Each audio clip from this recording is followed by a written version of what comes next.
Florida and Georgia. The faces. The emotions. And oh, the memories. Appleby to Washington. Touchdown! Touchdown! He's about to break Herschel Walker's record. We may have 15 hankies in the air on this one. Kick is up, and it is good! Oh, my! Touchdown, George Pickens! Oh, my! What a marvelous run! Oh, my! Stokes, he's going to take it to the house! Touchdown to Kyle Pitts. Touchdown! Touchdown, Gators! Touchdown! Texas Bennett!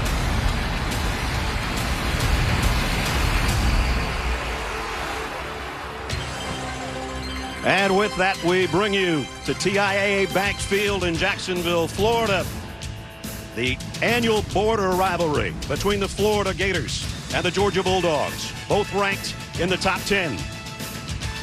The world's largest outdoor social distancing get-together is what we've got today in Jacksonville. There you go. But still, we'll have about 18,000 fans in here to watch these two teams play for either the 98th or 99th time. They can't even agree on that part. But what we do agree on a perennial basis, it seems that the top two teams are Georgia and Florida for so many years. That's the same story again today. Welcome to Jacksonville, everybody. I'm Brad Nussler. My partners Gary Danielson and Jamie Erdahl. You look at the top of the standings, you know that you win this game. You've got the driver's seat to the east and a trip to Atlanta for the SEC championship game. And Gary, they've been playing this thing since 1915.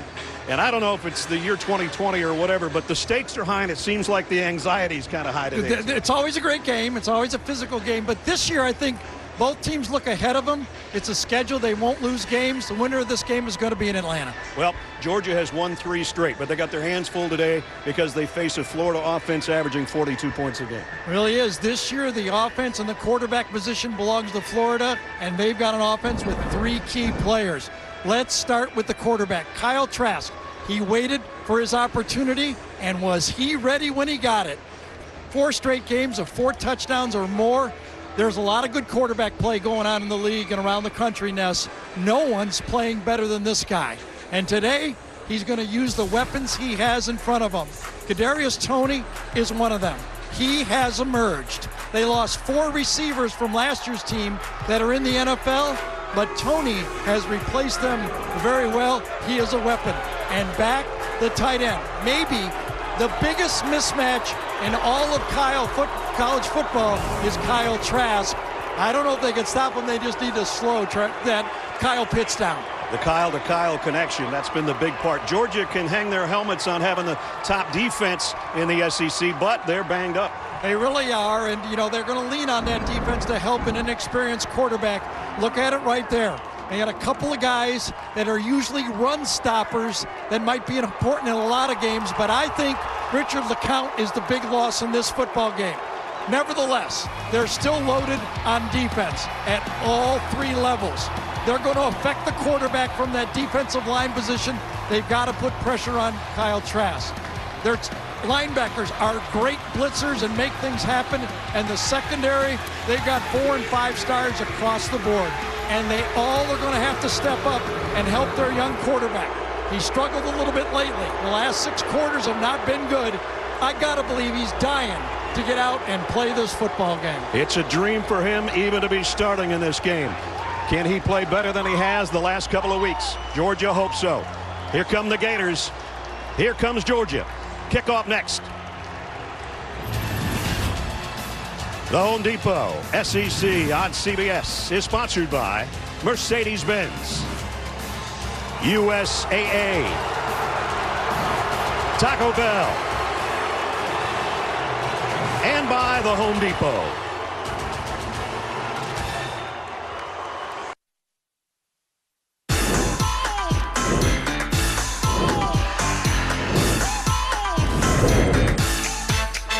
Number 8, Florida. Number 5, Georgia. And before we head to the kick, we head to the 3rd member of our team, Jamie Erdahl. Jamie. Next man up never meant so much, Brad, than to the Georgia defense today. You mentioned the onslaught of injuries they've suffered over the last week. Maybe most surprising was the news that veteran defensive back Richard LeCount was involved in a car accident Saturday night in Athens, returning from a game, maybe one of the best in his career, being named SEC Defensive Player of the Week. LeCount was driving a motorcycle dirt bike. He was struck by 2 cars, hospitalized in Athens until Tuesday night. He was released. He was been on the campus back at Georgia receiving treatment the rest of the week. I spoke with Kirby Smart when he arrived at the stadium. I asked, is LeCount going to return this season? He said, we're hopeful. However, his timeline is 4 to 5 weeks. Most seriously, he's dealing with bruising in that rib and lung area. I did exchange messages with Richard LeCount today. He said he's feeling good. He's at home in Riceboro, Georgia. He'll return to the team in Athens tomorrow, but he messaged the guys he's excited to see what they can do today.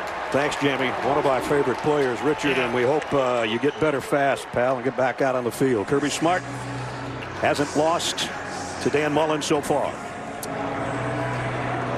Florida won the toss and deferred, so Georgia will have the football first. 70 degrees, a little bit of a breeze. Perfect day for football, though, in Jacksonville. A little sticky, but that's to be expected. We'll call it the 99th meeting. The reason I said it's neither 98 or 99, they can't agree on whether or not the 1915 game counted. Georgia won that 37-0. That's why Florida doesn't really like to count that one. But Georgia leads the series. They won 3 straights. This has been the home to this series in Jacksonville since 1933. Well, we will see if Georgia can handle the loss of a key defensive player in the secondary as well as Florida did a week ago when they had 3 players out and stepped up big. So it is, like Jamie said, next man up. Sometimes you got to take over.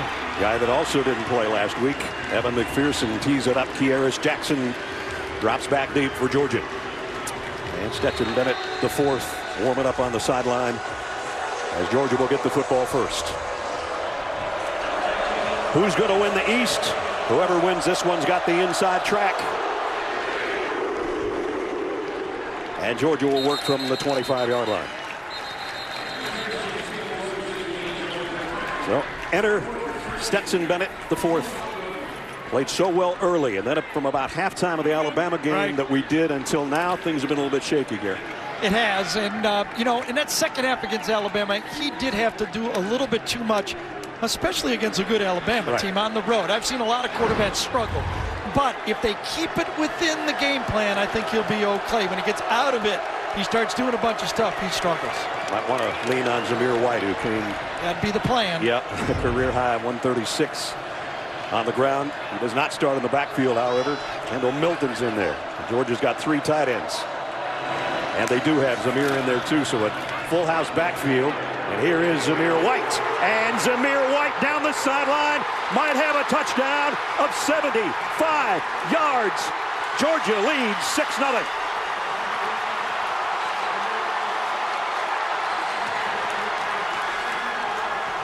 Whoa, what a way to start things off.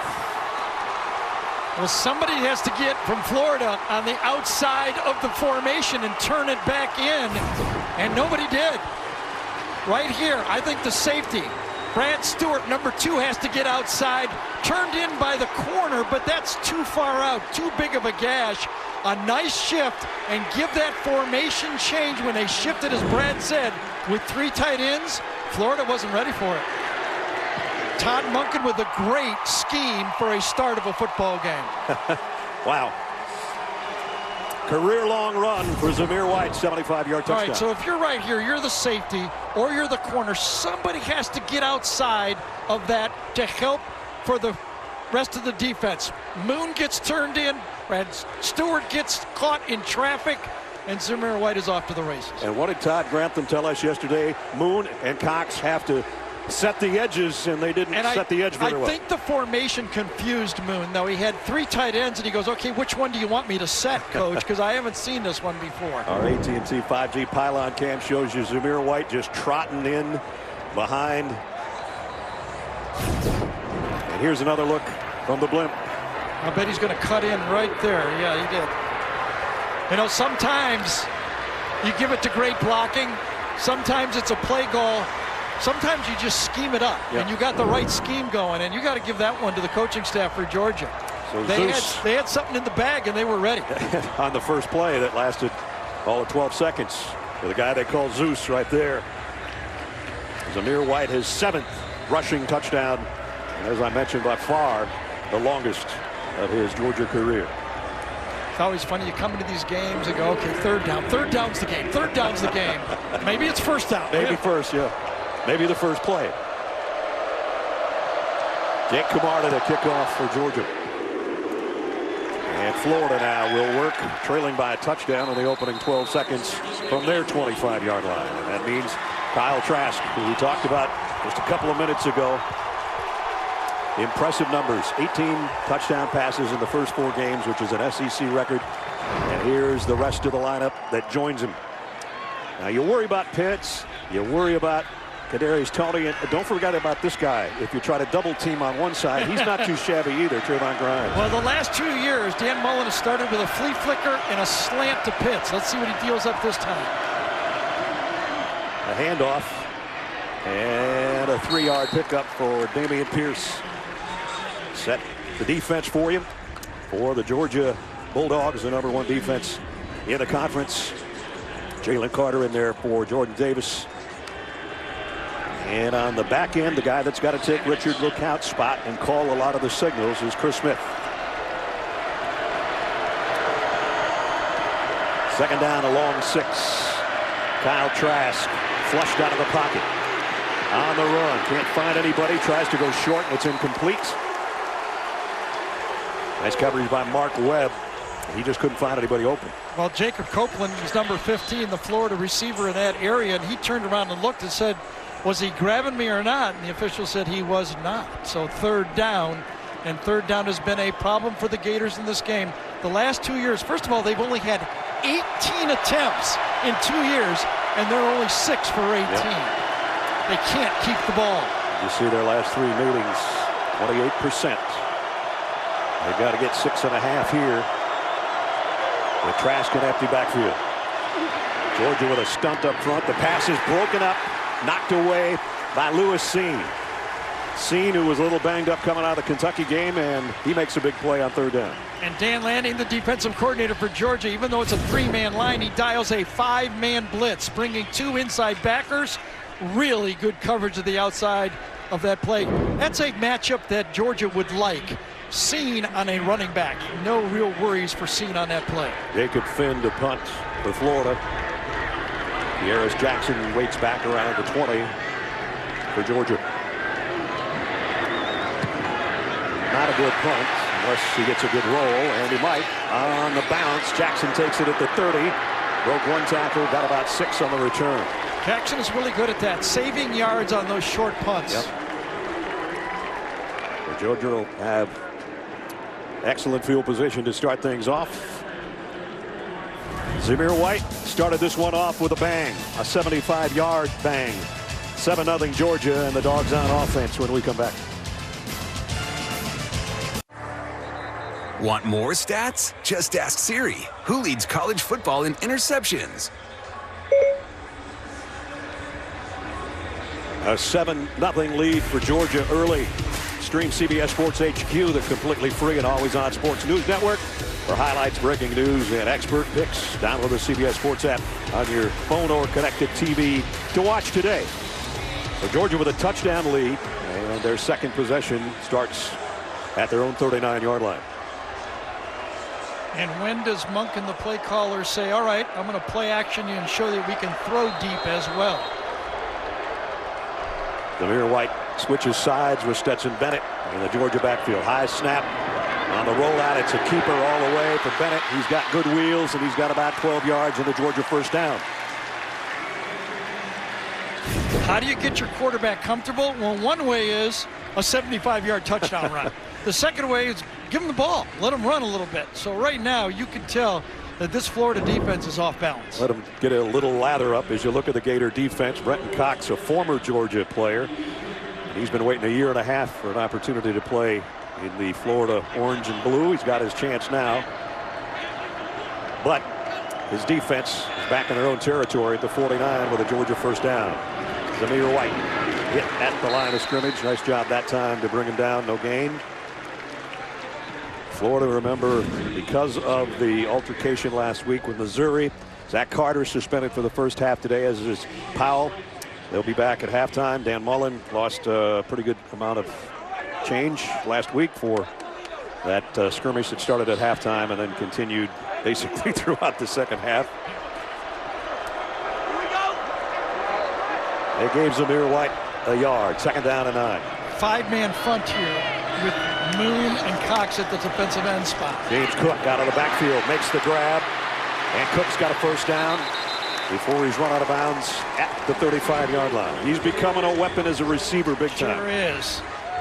A little bit of everything. Brenton Cox had an opportunity to bat this ball down coming off the right side. See number 1 right there? He gets upfield, but this time Bennett avoids the pass broken up and gets a positive play, another first down.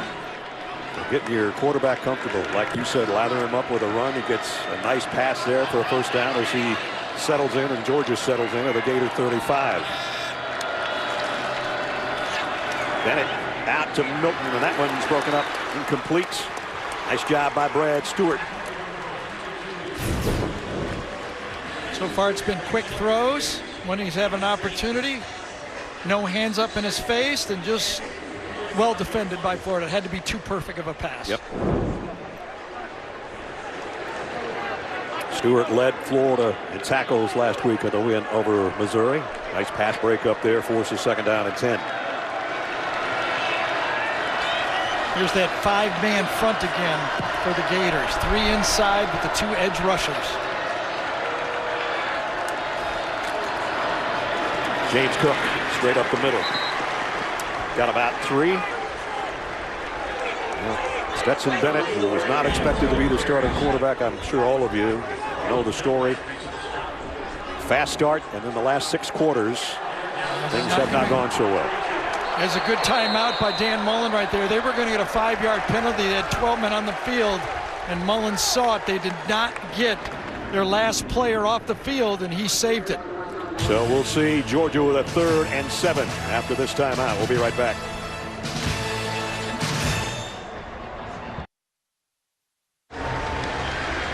Now it's time to do Project Smarter, presented by the Home Depot, Gary. You know how these coaches stay in the offices till midnight? This is the stuff they work on. 3 tight ends, 1, 2, 3, and watch the tackle. Salyer pull around. He's really got nobody to block out there. He said, Coach told me there'd be somebody there. There was nobody there. And Zamir White smartly goes 75 yards for the touchdown. 3rd down at 7, following the Florida timeout. Bennett down the middle. On the run to Marcus Rosemy St. John, and he's got the touchdown. Hurt at the end, I think. Maybe the receiver and the quarterback took one. It was a late disguised safety blitz. He was free for Florida, but he didn't get there. He was so deep on the play, he never got there. That was the breakdown. Coming from the backside, right in, too late to get there from the slot. Free run at the quarterback, Bennett, but Rosemary Jack Saint for the touchdown. And that did not look good at the end of that at all. And I don't think we want to show this more than one more time. It's a touchdown. And right there, things are not going in the right direction. No. Worked so hard to get an opportunity. Marcus getting an opportunity to make a big play, and Rosemy Jack Saint, a freshman, true freshman out of Florida, Pompano Beach. Been getting a little bit more playing time, especially with the injury to Pickens, and I think that's a touchdown. That ball's across the line when his knee hit the ground. And way more importantly is what happened at the end of that play, and you can see training staffs out there from both teams. The stretcher immediately comes out. It's going to be an air cast put on that ankle, and oh man, we'll take a timeout.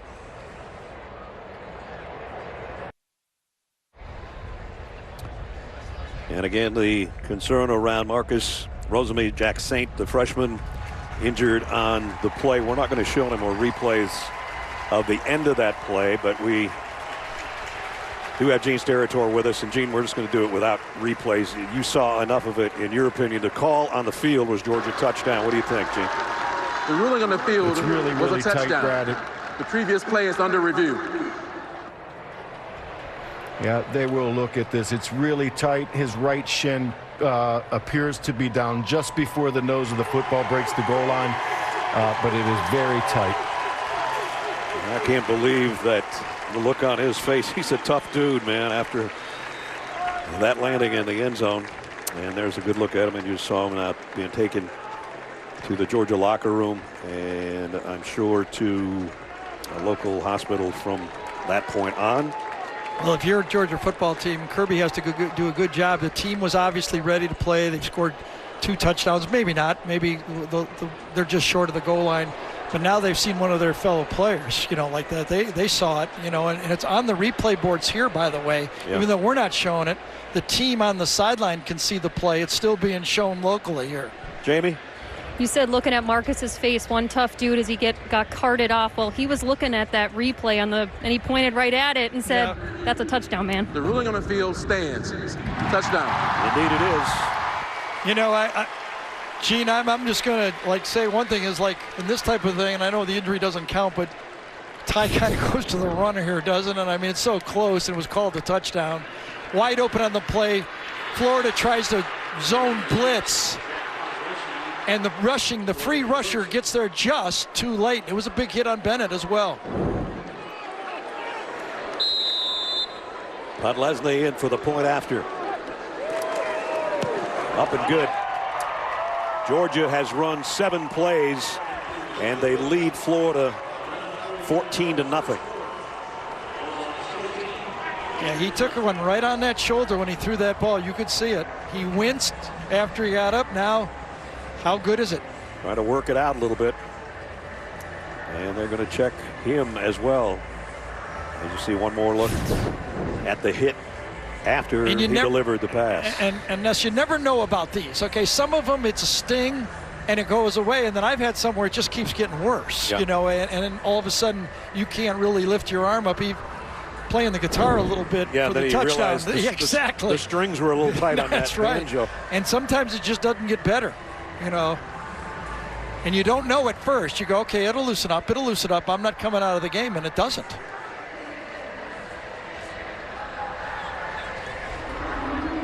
So Florida on the 3rd down again comes back to haunt them. 4 out of the 5 touchdown passes that Jake Fromm threw against these guys were on 3rd down, and Bennett comes back and gives them one this year for good measure. Florida's had the ball 3 snaps and a punt. Georgia just over 3 minutes into the game with a 14-point lead. And they'll bring it out to the 25. Tomorrow, it's an NFL on CBS doubleheader. Early games, you see, Ravens and Colts. Jim, Tony, and Tracy will have the Steelers and Cowboys at 4:25. All starts with JB and the guys on the NFL Today at noon Eastern. Tomorrow on CBS. Now, it's the 3rd straight year that Florida's fallen behind in this game. It was 10-0 the last 2 years, and now 14-0 against a really good defense. We'll see. Not going to be easy. 3 plays, 3 yards. Down 14. Trask. Deep sideline toss. Got his man, but he dropped it. Incomplete. And that's a great fight right there by Mark Webb. Sometimes you're going to get beat, and we saw it last week with Stingley. Keep fighting. The ball was dropped on this one, but Webb kept going with the play. Trask is going to take one of those hits. That time it was inside Malik Herring. And that's what I would kind of underline if I'm Georgia. Remember, Dan got so upset with that hit on Kyle Trask. Right. The best way to help the pass defense, keep hitting the other quarterback legally, but keep hitting him. Trask is 0 for 3. 2nd and 10. They'll keep it on the ground this time. Pierce reverses his field. Nice run. 1st down out across the 35. Yeah, busted play right here. Defended well by the Georgia defense. Turned back, and Sky just opened up. It did. Pierce goes, nothing. And this is just an athletic play. Helped by Trask a little bit right there with the block. It looked like there were shadows and sunshine. It just went away in a hurry. A downpour in Jacksonville. But the first down for the Gators. Gators usually like wet weather. At least the real Gators. We'll see if Florida Gators do On a first down at the 35. Pierce again. Cuts it outside. Nice run. 6-yard pickup. Florida doesn't run for a lot of yardage overall, but per carry, they do a nice job on the ground. Yeah, but it can't be as bad as it was last year. As you look at a good shot of the rain right there. Last year, it was pathetic. This year, they got to at least help out the passing game, especially as Ness pointed out, the rain here. It's not easy to throw into the wind and into the rain. Last year, they had 21 yards on 19 carries. Yeah, that's not good. That's not good. There's their national ranking, though, coming in. High-powered offense, playing in a downpour. Going to be a rainbow somewhere because the sun is trying to come back out while the rain drops. So does Kyle Trask. And the throw's on the money. Down the sideline, Zipper. And a big play for the Gators.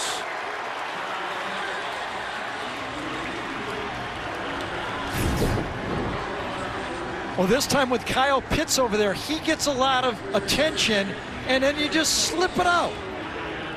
Oh, kind of just pushed right off right there. Got away with one. Ran right through the defensive scene that time and down the sideline. Big play. 39 yards. Yeah, points here, even holding on the ball, is big for the Gators. Get this into a comfortable, kind of a regular game for them now. Right. Right on the edge of the red zone at the 20-yard line.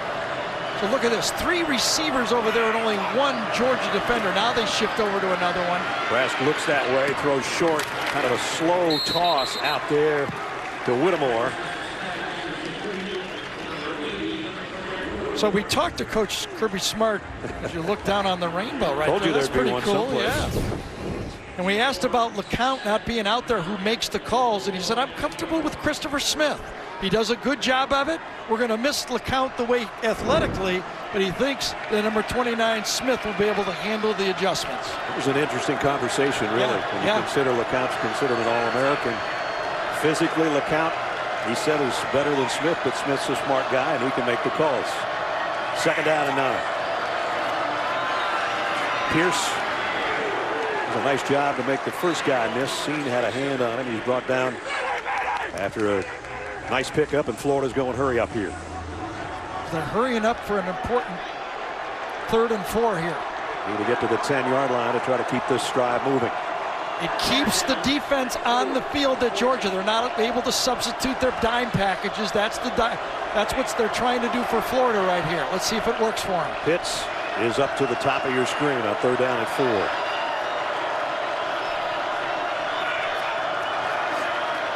Trask in trouble. Lofts one across the middle. Got it on the run. Got it to Shorter for the touchdown. Justin Shorter scores for the Gators. So interesting, when I told you they opened up the game last year with the slant to Pitts. This is the same exact formation. They're going to motion away from Pitts to run the slant, but this time Kyle Trask says, no, I think you're waiting for it. I'm coming back the other direction and making the throw to Shorter. Shorter's 2nd touchdown of the year, and certainly one the Gators needed. McPherson in for the point after. Snaps a little high. They got the hold down, and the kick is up and good. Ness, all the way from the start there, Florida looked like they were going to go fast. They kept the Georgia defense out there.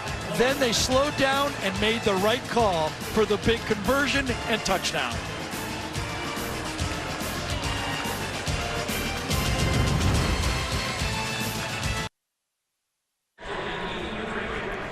(14-7). Florida with a big answer after Georgia led by 2 touchdowns. All right, we're talking about communication in the secondary. Look at the late shift out of here. Georgia is a bit confused, and when Florida crisscrosses, Webb is late on the play. No one really covers Shorter, but Florida's still fortunate to get it off because Malik Herring almost knocks the ball out of Kyle Trask's hand. Watch this. Knocks it out, and Trask doesn't even have the laces, jumps up, and makes the touchdown throw. Boy, that was a heads-up play by the quarterback. His 19th touchdown pass of the year. And one more thing about that drive. That was 7 plays for 75 yards. 3 of them running plays. 3 good running plays by Florida. That is good news for the Florida offense. Damian Pierce with those runs. So McPherson to kick.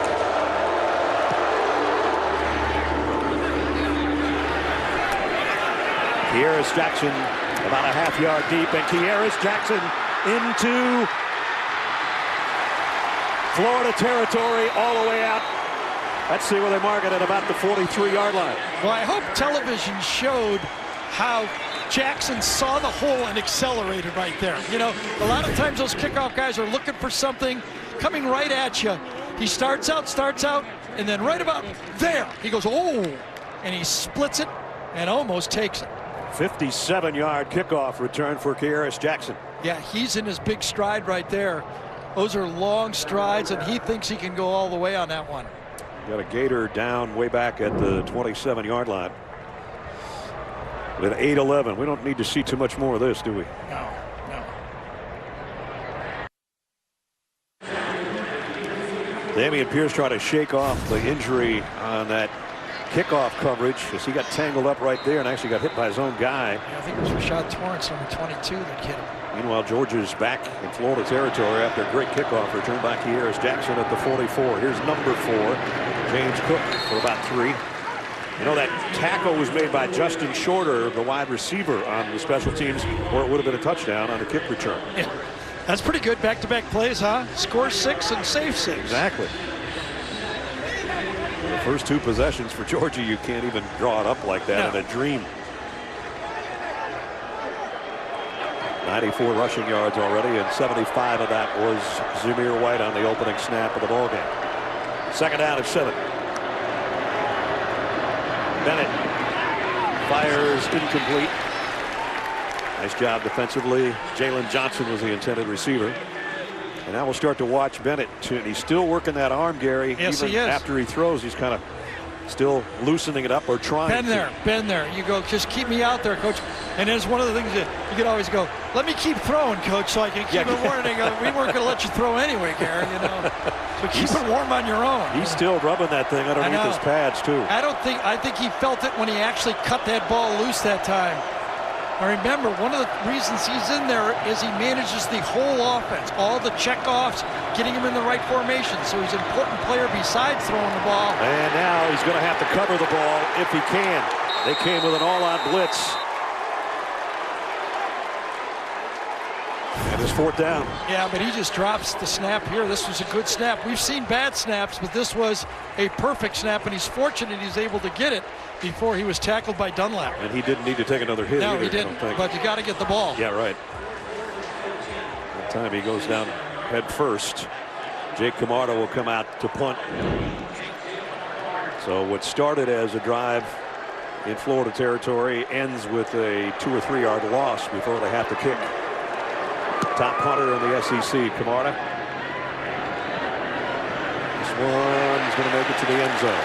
You never know. You kick one of those end over end, you think it's going to back up, hits the wrong way, topples forward. Florida gets it back as they'll come out to the 20-yard line. Gives us a chance to remind you, Thursday, new season of Young Shelton's underway, and there's a lot happening in the Cooper family. Gather the family together for a new episode this Thursday night at 8/7 Central on CBS. Talk about a lot happening. We got a lot happening here in Jacksonville, and we've only made it through the midway point of the first quarter. Well, one of the things you know in modern college football, you see it every Saturday. You've been seeing it for the last couple of years. If you got a quarterback, you're never out of a game. This one's pretty good. More than pretty good. Fakes the handoff to Davis. Goes right back to him over the middle. Malik Davis, who's in there for Pierce, who got hurt on that kick coverage. So the first time Davis touches it, he's got a nice gain. If you were going to ask me, one of the carryovers of the Steve Spurrier offense to this offense is the ability to get the ball to the running backs. Remember the days with Spurrier where he'd do that play action, check it down to those running backs? That's exactly what Dan has kept in the offense.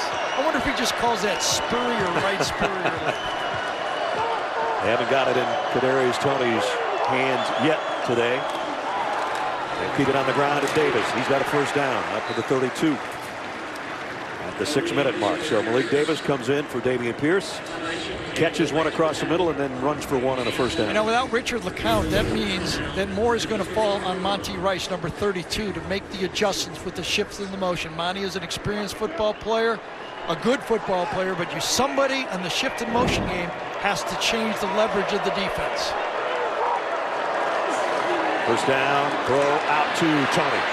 And did his knee go down? I don't know. Monty Rice is going to make the play, though. The guy, Gary, was just talking about, that's not easy to keep that guy down and make the tackle in open space. Well, he's got a bad foot, and he barely practices. He wears a boot for most of the week, so he doesn't put, any more harm to that foot. But this time he's got a fast guy, and you got a linebacker on one of the most elusive players in college football, and he makes the play. Good defense. You saw Monty on that play. He was shifted the defense, turning around to the secondary, and still did his job. That's a lot on one play. That's a lot on one play. Loss of 4, second down at 14. Trask down the sideline, got it to Davis. First down as he slides into Georgia territory. You know what you have sometimes? You just have what you call a winning throw. It can be good coverage. You can have the right defense on, but your throw is just better than their defense. And when you put the ball in those positions like that, you can score a lot of points at any level. That's what I say. There's a lot of good quarterbacking going on in the country, but none any better than Kyle Trask. They may tie him, but not better. A perfect throw, a 22-yard pickup, and now back to the ground at about a 5-yard gain for Naquan Wright in there, the third tailback for Florida. And Bennett's, did he go to the tent or did he go inside? But you can tell that thing is still bothering him. I think he's going to go into the locker room. Let's go to Jamie. He did pop into the tent, guys, but now he is jogging to the locker room. He seems most aggravated by his collarbone, if I had to say anything. Tony brought down, gain of 1, and a nice play by Tyreek Stevenson. As you see the Georgia starting quarterback still even moving his neck side to side as he heads to the locker room. And that will mean that either JT Daniels or Dwan Mathis. And Mathis warming up, so is Daniels. There's those two guys going to be one of those, it appears, the next time Georgia has the football. Meanwhile, Florida, another drive going, third down at 4 in Georgia territory. Third down is the big down. Can Florida start winning this down? They've been making 1 out of 3 the last 2 years against this Georgia defense. They need to do better. They'll keep it on the ground, and they'll get the first down, so they don't run as much as they throw, but they're running effectively right now. So give this one to that offensive line for Florida. Passing situation, you follow inside Reese. Get in there, good blocking up front against an active defensive line, and Kyle Trask knew it when he got it. He turned around to the bench and went, yes. Malik Davis back in there at tailback at the Georgia 39. Tony in motion. They fake it to both of them, and now deep on the sideline for Pitts, and he makes a catch. Kyle Pitts, first and goal, Florida. Okay, sometimes they're just winning throws, and sometimes they're just guys that are too good for this league. And this guy is a matchup nightmare. Goes up, he's 6'6". He stops and he adjusts the ball. He's got tremendous confidence. And when you're the quarterback, and Kirby had the elevation, but Stevenson did not. If you can see in the background, Kirby did his vertical about 30 inches. But Stevenson in coverage did not. We got a timeout with 2:25. Kyle Trask trying to get the crowd fired up, and they answer in kind. About 9,000 of them.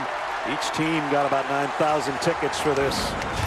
I don't think Kirby jumped this high when he was all SEC as a player at Georgia. No way, ever. Trust me. First and goal, Florida, when we come back.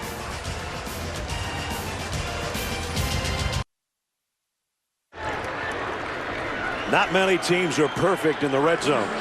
Florida is so far. 22 of 22. 17 of those touchdowns. They're looking for another one right here. First and goal at the 5. And Georgia's not giving up a touchdown, but everybody inside the 20 has scored against them. The throw to the end zone is broken up. Intended for Copeland, and Eric Stokes got a hand on it. I will say this. The officials are letting the man coverage players in the secondary be physical.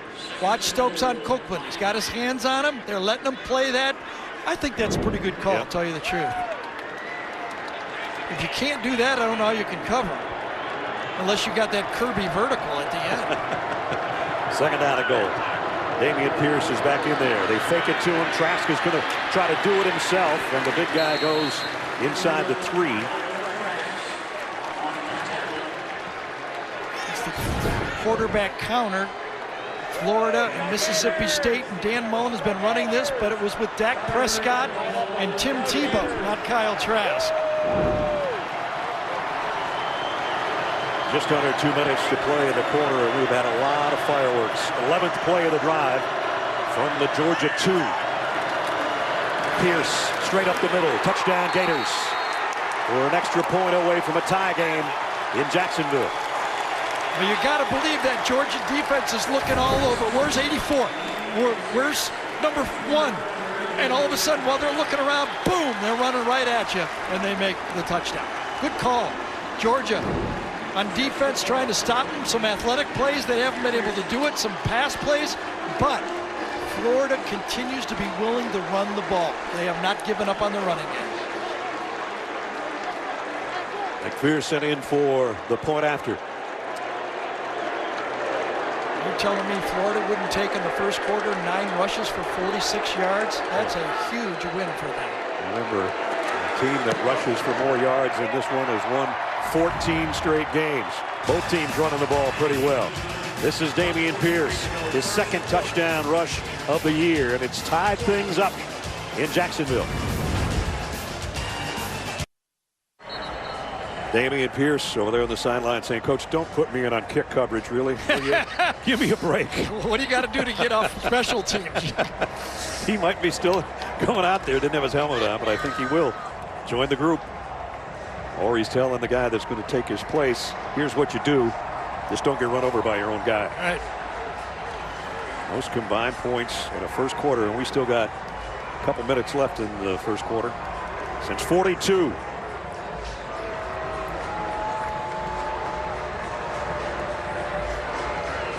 So 14-point lead for Georgia dissipates in a hurry. Back-to-back touchdowns by the Gators.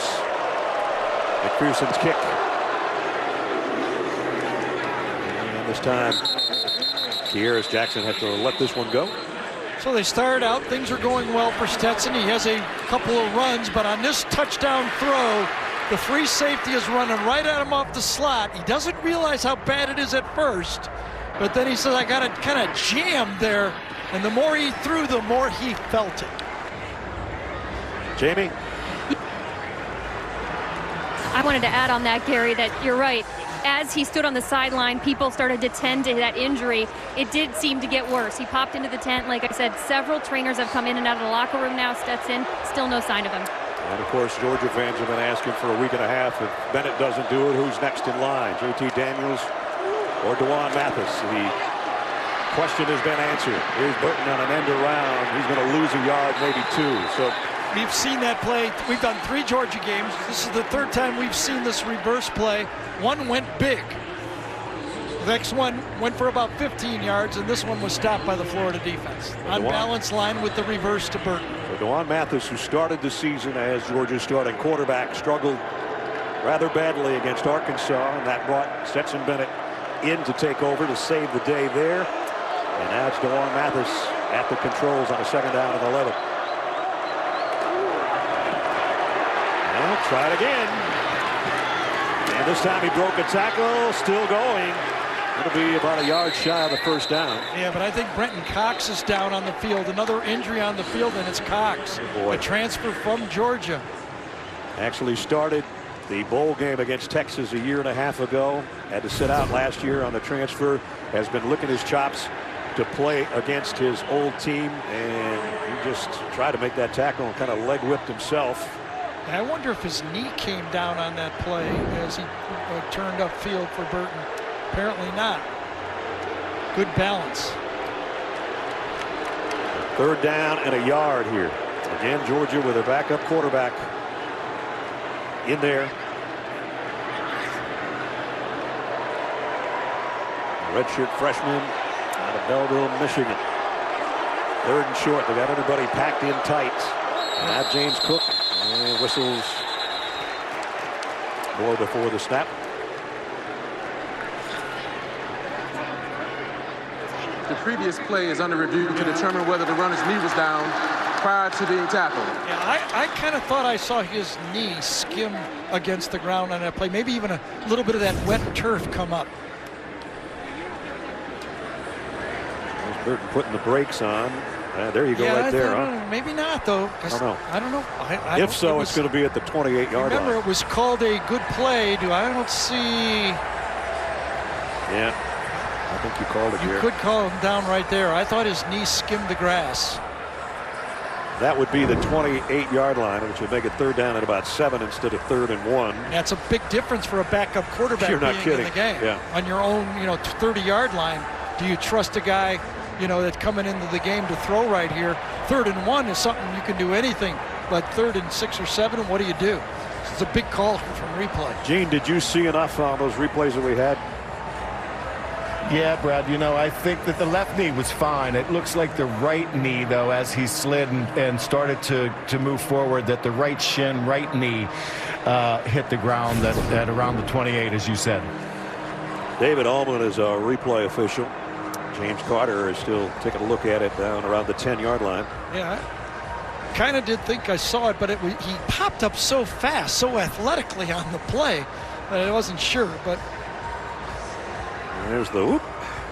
I think shin and knee is one thing I've learned a lot from Gene, but one is to look at the shin too, not just the knee. After review, it's determined that the runner was down at the 28-yard line. It'll be 3rd down from that spot. And Stetson Bennett grabbing his helmet as he's come out of the Georgia locker room and still working that right arm and shoulder. Before I'd let him in the game, I'd say, let me see you throw a few here. Yeah, right. I mean, whatever happened in there, you might feel good, but I want to see you throw a few before I put you in the game. Throw a few on the sideline for me. And do you let Dewan Mathis throw one right here? If it is, it's got to be very safe or very long. I don't think in between I would chance it if it was me calling plays. It's quick, and it's complete, and Jackson's not going to get the first down. Here's Jackson about 2 yards shy. The first. It was a big tackle by Sean Davis that time. Those one-on-one tackles against good athletes, and Davis made the play. Bubble screen, you got to fight upfield, make that play, and he does. Davis, one of those guys that did not play last week in the win over Missouri, and as Gary said, great open field tackle on maybe the most dangerous receiver Georgia has at its disposal right now, with George Pickens not having made the trip. Another punt coming up from Jake Camarda. And the quarter might close before Jake hits that one.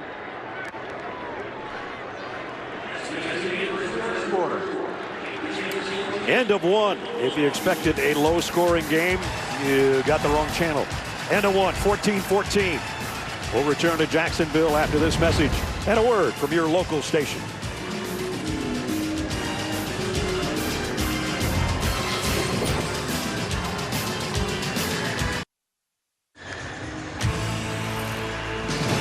Home Depot SEC on CBS as we head into quarter number 2 between 8th-ranked Florida and number 5 Georgia.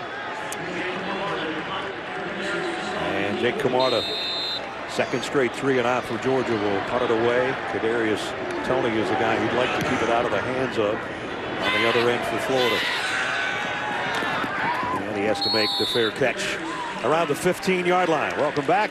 Brad and Gary. Jamie's down on the field. A lot happening in that first quarter, man. Georgia, in 10 plays, they're up 14-0. Right. Okay, so Florida hangs in there. Kyle Trask was Kyle Trask. He's 8 for 12. It's about what he is. But the running game, a little bit of help. I think that's the difference in the football game. And we had a Georgia receiver go down to a gruesome injury, a guy that was filling in for George Pickens. That got Georgia the 14-point lead. Gators come right back, score twice, and now they've got the ball back in a tie game. And we still have question marks about Georgia's quarterback. Exactly. There's the last 3 possessions. There's a 3 and out, and then a 7 and a 7. Trask throws out to Toney as we check in with Jamie, who's been busy on the injury front.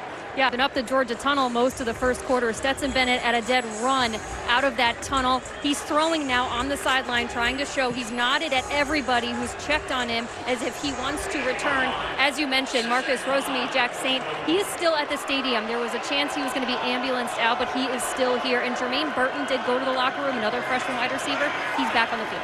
Thanks, Jimmy.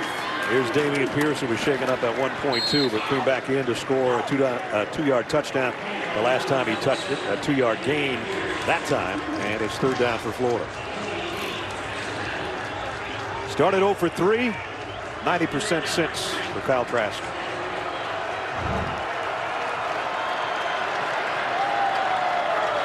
So Georgia always has to find where 84 is. And he's set up on the right side right now. Right in the tight end position right there. And go from there. And then number 1 who goes that way with him, Tony Trask, a little uneasy, but he got it complete to Shorter, who has a touchdown catch. This time he's got a first down. Excuse me, Brad. He wanted to go to Pitts, but Georgia said, we know you want to go to Pitts. And they covered him. Watch the coverage. They're going to crisscross right in there. One player goes there, and a lot of traffic. 2 Georgia players covering 84.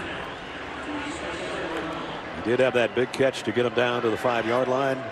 They scored the touchdown after that. First down now at the 27.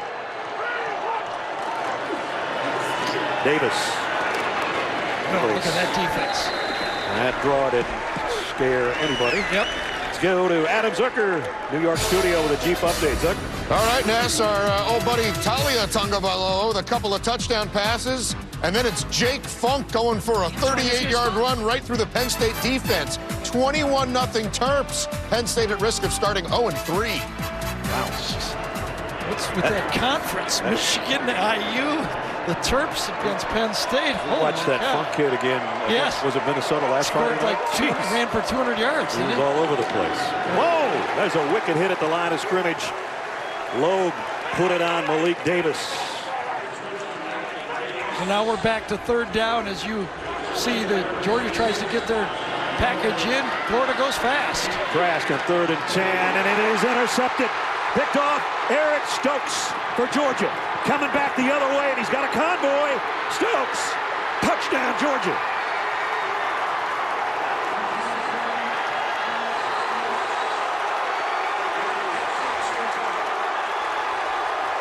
A ball intended for Xavier Henderson, and Eric Stokes with his 3rd interception of the year, his 2nd touchdown return of the year. I don't know if it was who it was intended to, but watch Stokes come off his man.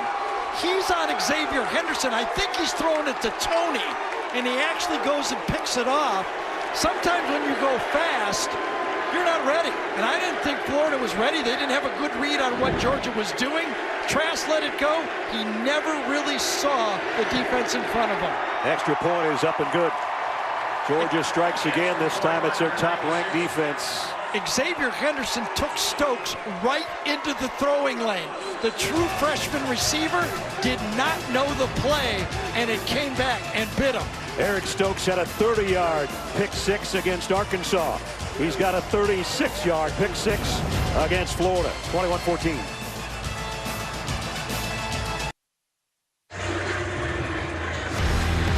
The PBR World Finals kick off this Saturday on CBS Sports Network. Don't miss 4 straight nights of the best riders going head-to-head to prove who's the best in the business. Only on the 24-hour home of CBS Sports. Georgia and Florida playing to see who's the best in the business in the SEC East, and Georgia has just regained the lead. Yes, we're going to take one more look at it after the kickoff unless there's a touchdown here. But there are routes, which is an individual thing. Then there are patterns, which the whole group has to run a pattern. Remember, this was a hurry-up, and Xavier Henderson, a true freshman football player, is on the outside here on a hurry-up play. Watch him bring his man in on the play. And then right at the end of the play, Trask, as he throws it, you could see in his vision he thinks he has a completion, but he does not see Stokes coming in on the play. One other player for Florida was brought in to intercept the pass. That was a bad pattern that caused the interception, and the athletic Stokes takes it and makes Florida pay. Stokes' 2nd touchdown return for a score, interception return for a score. As you take a look at the AT&T 5G pylon cam, Eric Stokes, a junior out of Covington, Georgia, coming right at you for the score. An injured player on the field. It was Nate McBride on the kick return. The other part of that, I mean, Florida had, I think they had just converted their last 4 third down plays. So that would have been the bugaboo. Now they're going to go fast. I think they're going to convert another one. All of a sudden it ends up being a pick 6. Yep. What a wild start is right. First 3 minutes, 2 Georgia touchdowns, back-to-back scores. After a 3 and out by Florida, they go for 2 touchdowns, and Georgia takes the lead right back. We still got 12-17 to go in the first half. And what we talked about in the open is the number of athletic players this Georgia defense has. They're all over the field. You know, you beat them sometimes, but you better do it well because they've got athletes running towards the ball and the quarterback full speed. Here's a wheel route. Naquan Wright down the sideline for Florida. All the way down to the 25-yard line. So Naquan Wright comes out of the backfield. He's hot. I think he has Monty Rice covering him one-on-one. Oh, a pick. Rice got picked on the play by the Florida player, the Florida receiver, and never could get back in phase on the play. A 50-yard pickup from Trask to Naquan Wright. And it's at the 25 of Georgia. Georgia with a blitz. Trask going to the end zone. Pitts. Touchdown. My goodness. Tyson Campbell was trying to stay with a big fella, but too much. You want to know how college football has changed? That's how college football has changed. You've got guys that were 6'6" basketball players now playing tight end. Pass interference. Defense. Number 3. That penalty is declined. The result of the play, touchdown. Yes, a lot of people have been saying that Kyle Pitts reminds them of Travis Kelce or George Kittle, 2 great all-player tight ends in the NFL. To me, he's not. He reminds me of the Las Vegas Raiders' Darren Waller. Oh, yeah. The 6'6" kind of hybrid wide receiver tight end. That's how he plays the game, and that's how difficult he is to cover. I saw a game early in the year where against the Saints, he caught 12 balls for 105. Well, a matchup nightmare. Yeah, we knew this guy was a matchup nightmare just from watching last year and then the first 4 games this year. But it seems like a 50-50 ball when you throw it, but it's not. That's about a 95-5 with this guy. Yes. A 2-play drive. 75 yards, including 25 to Kyle Pitts. That's his 8th touchdown catch of the year, and we're even again at 21.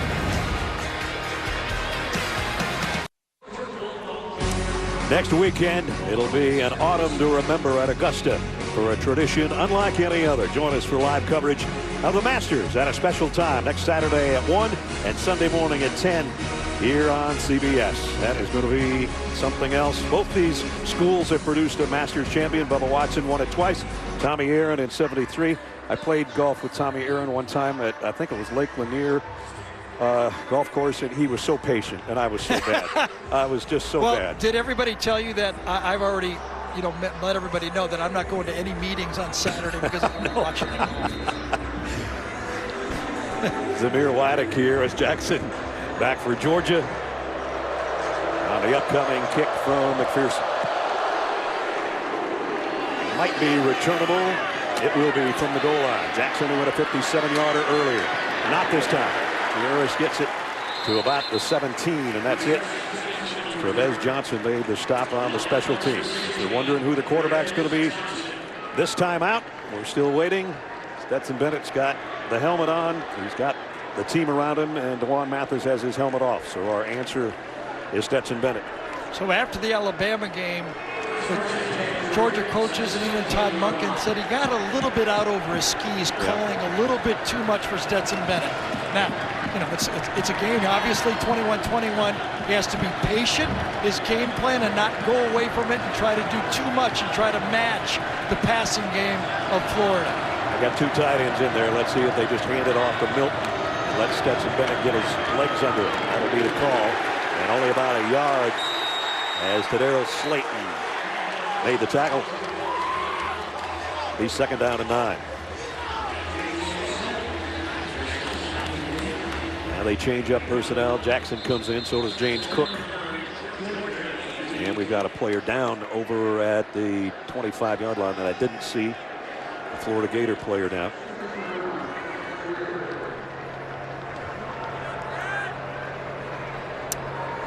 We've had too many stoppages in play because of injuries so far in this first half, that's for sure. I think that's Brad Stewart. I think so. He was didn't seem like he was anywhere near the play. No, he wasn't. Stewart, a senior out of New Orleans, one of their key figures in their secondary.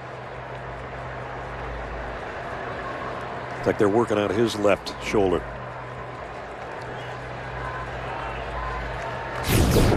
See if we can see what happens on this play. There he is coming up. Yeah, he was in the middle of the play. On the tackle.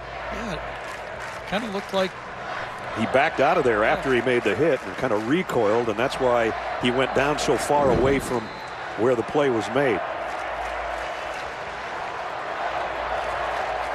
Favoring his left arm or shoulder, and they'll put the tent up over there. So one of the things I'm thinking now, if I'm Georgia, Todd Grantham, is when they run the shotgun run game, I'm going to let the quarterback, if he wants to try to run, I'm going to play running back. With a hurt shoulder, I'm going to say he's not going to keep it anymore. I'm going to play running back until he proves he's going to keep it. That running back is James Cook with him right now. Fakes it to him, rips it down the middle, and Kearis Jackson, good throw and catch, first down. Dentrell Miller thought he had it. This is what you have to do to throw the ball over the middle. When teams play in zone against you, you have to make tough throws.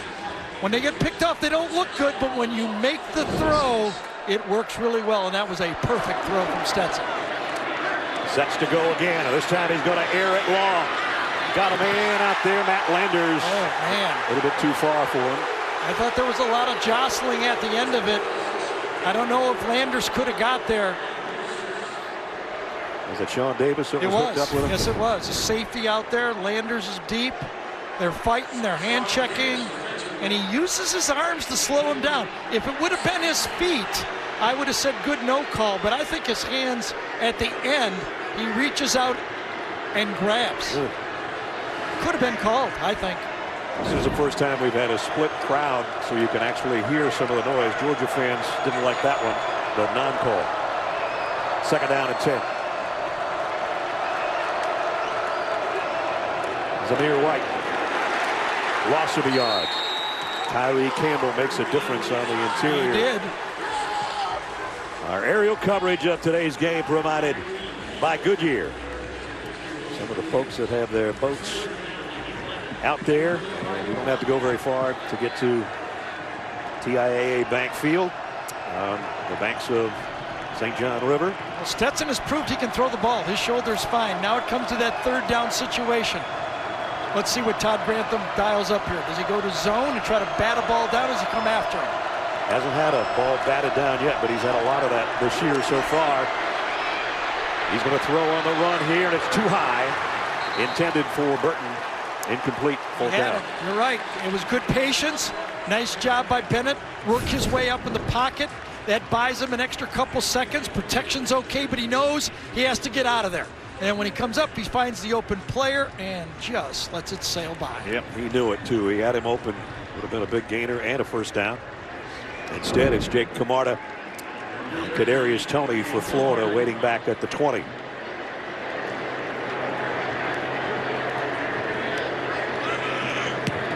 hasn't had a lot of punt returns, but when he can catch one, this will be a fair catch again. He's about good for 15 yards on the return. He has to take this one in around the 18-yard line. So the Gators and the Dogs deadlocked in Jacksonville.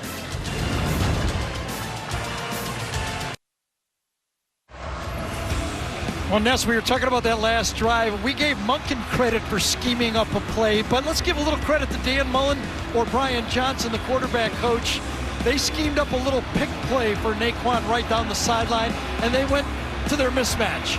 Two good plays, perfectly handled, one great call, and then one good thinking. Anytime you get man-to-man on 84, throw him the ball.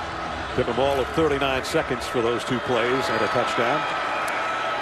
There's the numbers on Kyle Trask. He's up to 20 touchdown tosses on the year. He's back looking for more, going deep for more. And he's got it in stride, Malik Davis. Davis all the way down inside the Georgia 45. Yeah, and I think that was a touchdown-saving tackle that time by Nakobe Dean, number 17.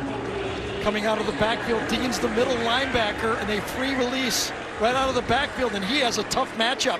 Very fortunate to get a toe tackle on that play. And Dean was shaken up, making that tackle. Florida sets up shot quickly at the Georgia 44. There is Tony's going to come into the backfield now. Trask pitches in the slot to the right. And it's Tony, a yard or two. Kyle Trask starting to put up big numbers here in the first half again as it rains. And the sky opens up as we test your knowledge with today's Aflac trivia question. Aflac. And here it is. Kyle Trask, one of 3 quarterbacks in SEC history with 4+ touchdown passes in 4 straight games. Who are the other 2? Well, he had 4 in a row coming in. He's got 2 here in the first half, so he's right on his per-game mark. 2nd down and 9. Trask fires deep middle. Oh, my goodness. Pitts didn't make the catch, and we're going to have, it looks like maybe a targeting call on Seam. I think it is. Wow. Both guys are shaken up. Yes, they are. Mess. And now we got a little mix-up going on down here. That's what the rule makers are begging to try to get out of the game. The players don't take those angles for those hits. And that's the way football was played for years and years and years. When you threw over the middle, that's how you stopped it. You discouraged it. But now, that's a tough one. Yeah, the days of Jack Tatum are long gone. Right. Pitts shaken up. Seen doesn't even know where his helmet is right now. I don't know think if he knows where he is right now. That's what I'm saying. Yeah. And the officials will have a meeting. Flag is down. Scene goes into the Georgia tent. And Kyle Pitts with Kadarius Toney taking a knee next to him, still on a knee. Here's the call. Personal foul. Targeting. Defense, number 16. The previous play is under review. Now remember, with Richard LeCount out, Scene is a key member of that Georgia secondary. So we bring in Gene Steratore. Gene? Man, that was vicious. These plays happen so fast, guys, as you well know, and really, if you look at Scene, he's trying to get his shoulder to the side and get a target area that would be legal, and the receiver is going to duck and get ready to absorb the impact. These are really hard plays in real time. I do think he launches enough and has an indicator there to hit that defenseless receiver. But I don't want you guys to think that he's blatantly trying to do something dirty, and I don't think we're implying that. He's trying to get lower than his target, his receiver. And these things happen in such a quick instant, but they are dangerous, not only for the receiver, but for that defender as well. Here's a call. After review, the ruling on the field is confirmed. Number 16 is disqualified. So another starter out of Georgia's secondary. He's in the tent, and he is done for the day. And meanwhile, Kyle Pitts got a huge ovation when he got up and walked out on his own power after this collision. But even if he says, Kyle Pitts, he wants to play more, the doctors for Florida will have to examine him and say, I don't care if you want to play or not. Yep. You're going to have to pass some protocols here before we'll let you back out on the field. So I'm sorry to say both tents are erected here, and we hate to see that anytime during the game, and we've seen it way too much already. There's the elements of targeting. Yeah, but a defenseless receiver like that, I think it's the responsibility of the defender to make sure you don't put that receiver in a position where he can get hurt, and that time Seed did not do enough to avoid it. So Florida at the Georgia 28. Damian Pierce got an opening off the left side. Monty Rice closed it at the 25. Scene comes out, and I think his lip is bleeding, and he's wondering if he's got all his teeth right now, but he's heading to the Georgia locker room. Yes, he doesn't have to leave the field, so you know something else is up. A good pull right here, kick out by this Georgia offensive line, sealed outside, and a knockdown block by Stuart Reese, number 51. Good block. With Pitts out of there, Kimari Gamble will get more time at tight end. And he just made a good block on the last play. 2nd down and 6 just inside the Georgia 25. Play action for Trask. Going to a wide open Kimari Gamble. Touchdown, Florida.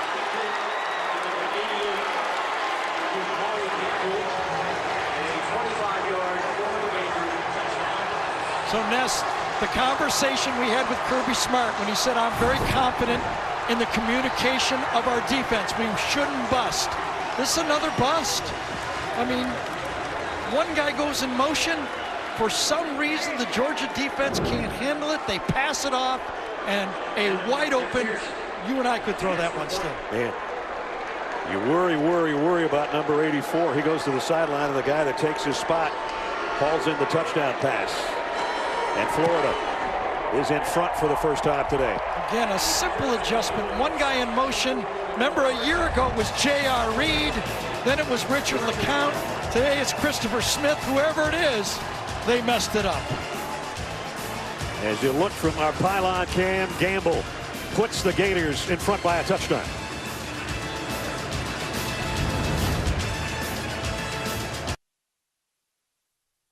Adam Zucker in New York coming up on the Geico Halftime Report. BJ, Rick, and I will get you caught up on all of today's action, including Cincinnati making that playoff push behind the great dual threat Desmond Ridder.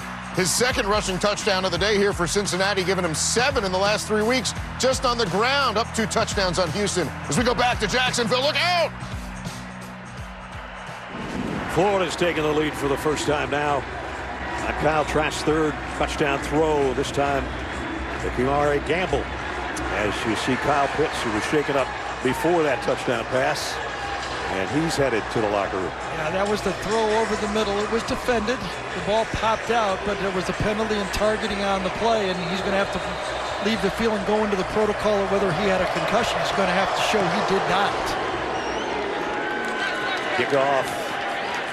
Yaris Jackson will let that one drop. Here's the hit again. Lewis Seen ejected for targeting on that hit right there on Kyle Pitts. Yes, and then back up tight end, and it was the motion. There's 3 guys over here, 3 receivers. When Tony goes in motion, that means there's 2 there. So divvy it up. Look at all the adjustments by Georgia, but they don't adjust correctly. Costly. And the backup tight end, Gamble, says, I can do it. Not as pretty as 84, but I can do it. There aren't too many that are as good as that guy. But Gamble made it look easy on the throw from Trask. And now let's see if Georgia has an answer. We seesaw in this game. Bennett to throw, and he's got his tight end and dropped it. Dropped it. John Fitzpatrick would have had a big gainer, didn't take the ball with him. Perfect call, great execution. Fake the pitch.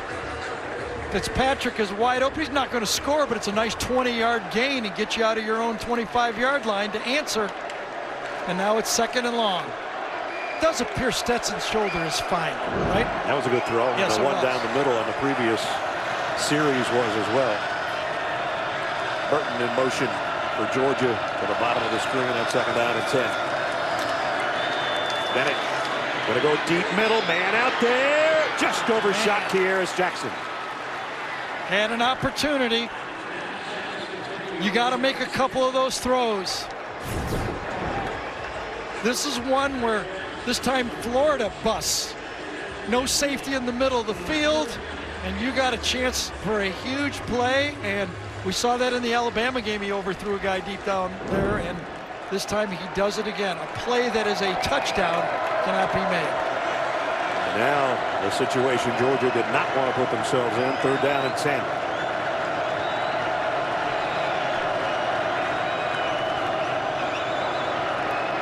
Bennett rushes getting to him. He got away somehow. Threw it to Zamir White, who got it across the 30, but Brad Stewart brought him down at the 31. And it's 4th down.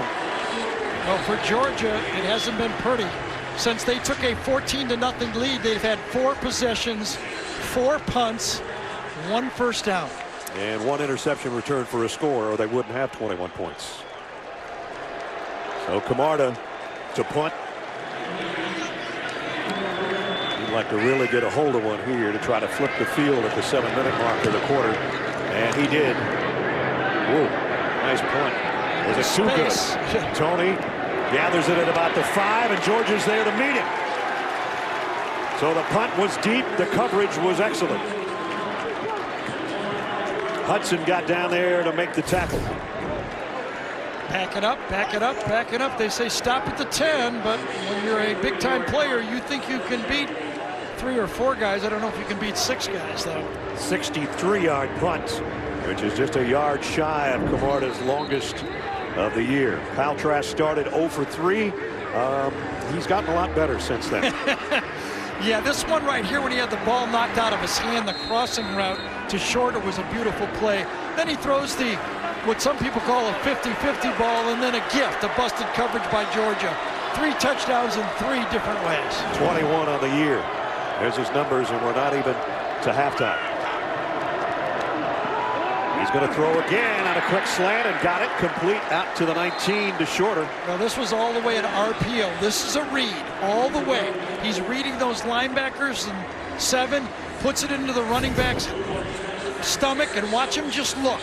Oh, the linebackers are up close. I'm going to go right behind him. That's modern football. How about that? First down from inside the 5. Yeah, just all of a sudden you're at the 19, right? Exactly. Hand off to Tony, trying to reverse his field, doing a lot of moving, but going down at the 14. Nice job by Georgia's defense. Jermaine Johnson made the tackle. A little earlier we asked you the Aflac trivia question. Kyle Trask on a roll. And who did he join in that group with 4+ touchdown passes in 4 straight games? Johnny Manziel, who won a Heisman. And Tua Tagovailoa, that almost won a Heisman. Pretty good company. Yep. At least his college players. Yep. 2nd and 13. Trask. And he's got a man. Breaking a tackle is Pierce. And Pierce has got a big gainer out near midfield. Poor angle that time from the Georgia safety. He had him lined up, a running back on a pass. The receiver is looking back for the ball. He's got him in his sights. Misses the tackle. Every little thing against these great athletes, you got to square them up or they're going to just spin right out of it. Got a man down way back in the end zone. Yep. Not sure how anybody ended up. And you know what I'm not going to say? He wasn't in the play like I did last time. Well, this is an offensive lineman who right. I think he was in the play. Must have walked back literally 20-some yards to end up on a knee in the end zone. I think it might be the right guard, Reese. Yeah, Reese had a good block on that last drive when he got the knockdown block. And it's like his left shoulder's kind of just dangling there, doesn't it? We had some bad shoulder problems so far today for everybody.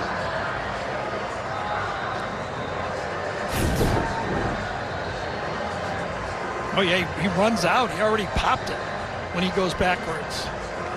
He literally did go backward 15 yards or more before he took a knee in the end zone. Emory Jones has come in at quarterback. Kyle Trask comes out from the midfield stripe. Trask has 300 yards passing and 3 touchdowns, and they bring in Emory Jones from midfield. Looked like motion. Get a motion penalty. Sometimes you wonder if you're putting a square peg in a round hole. Start. Don't you think? Yeah. Offense, number 56, 5-yard penalty. First down. Now Jones' cadence may be different than Well, Trask. of course whatever. it is. Of course it is. Trying to get, you know, a little different look for this Georgia defense, and it's not exactly the same for that offensive line. It's going to be 1st and 15. Backs it up to the 45.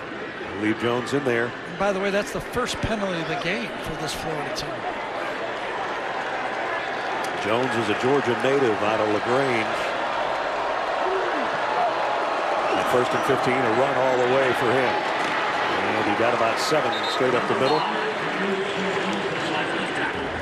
Major Burns, freshman safety, made the tackle. And Jones goes out. Trask comes back in. Just remember that we've seen Emory Jones do that, come in and look like he's going to run that quarterback power, and he rears back and throws a play-action pass. So that could be a setup play for later. Meanwhile, they're setting up again in Georgia territory at 48-yard line, 2nd down and 8. No pressure up the middle by this Georgia pass rush so far. Trask throws on the run, completes it to Pierce. Pierce, pickup of about 8 more. Dan Mullen has been known as a quarterback whisperer, if you will. Alex Smith at Utah. Tim Tebow won the Heisman Trophy when he was offensive coordinator. Urban Meyer at Florida. Dak Prescott. He's had some pretty good guys to work with. Yeah. I think he's done the best job with this guy. He sure has. I mean, a guy that they were really not counting on got the job because of injury. They're averaging 476 yards a game. Remember, they've run the fewest plays in the country, averaging just 63 a game. They're close 368 already in this football first half. They're down at 2. Can Pierce get the first down? He does easily. Monty Rice will bring it down, but not before he gets to the 35-yard line. Well, clearly the passing game and all the variations that this offense for Florida has allowed the running game to pick up important yards. Not huge yards, but important yards. I mean, you have to have it both against this Georgia defense, and obviously Florida does. Again, Georgia missing some people. Richard LeCounte and Lewis Seen, who went out with a targeting call here in this quarter. But up front, you keep talking about them being, we keep talking about Georgia being the #1 defense. They got annihilated by Alabama, and they're getting ripped pretty good right here in the first half. Malik Davis that time. Short game. Well, I mean, watch them on tape, they look good. I know they do. But so does Florida. What did Alabama have 564? Well, they did, but the game was close for a while. But I will say this, in modern college football, offense wins. Period. Offense wins. If you're good on offense, we saw it last year in the SEC championship game with LSU. Georgia came in with a good defense. You've got to be able to score points modern football. Number 11 looking a little bit like Joe Burrow did a year ago so far in the first half of the season for Florida. Trask throw over the middle, and Tony dropped it, had it right in his hands, looking to make a move, I think, and took his eye off the ball for a second. Georgia defense did a great job in the first couple of weeks. Tennessee, those were 2 quick strikes to Palmer from Garantano, and then Alabama, Mac Jones does what Mac Jones does. No touchdowns to Kentucky. And right now they're a touchdown down as Florida scored 4. In the pregame show, I thought Rick Neuheisel made a good point. If you're going to beat Alabama, you better be ready to score points, because they're going to score points. This is a big third down for Georgia at the 2.5-minute mark. Trying to get a stop.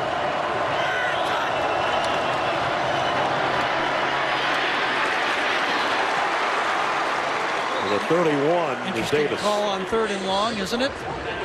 They're going to go field goal here. I would assume they would. Got a field goal kicker that's been good. He's been perfect so far anyway. Didn't play last week, but he's 5 for 5. Just thinking out loud, I mean, if they have Pitts available, do they still run that play? Or is he thinking, you know, we're not as good without him. We're not as able to spread out that defense. I think I like the opportunity here for a 50-yard field goal, I guess. Evan McPherson from 50. 5 for 5 on the year. His career long is 55, so he's got the range to try to add to the Florida lead. And he blasted that one. Sure did. 50-yard field goal by McPherson, and the lead goes to 10. Kyle Trask, who's been huge, over 300 yards passing, and he said, we'll take 3 when we can get it. Florida by 10. Good choice.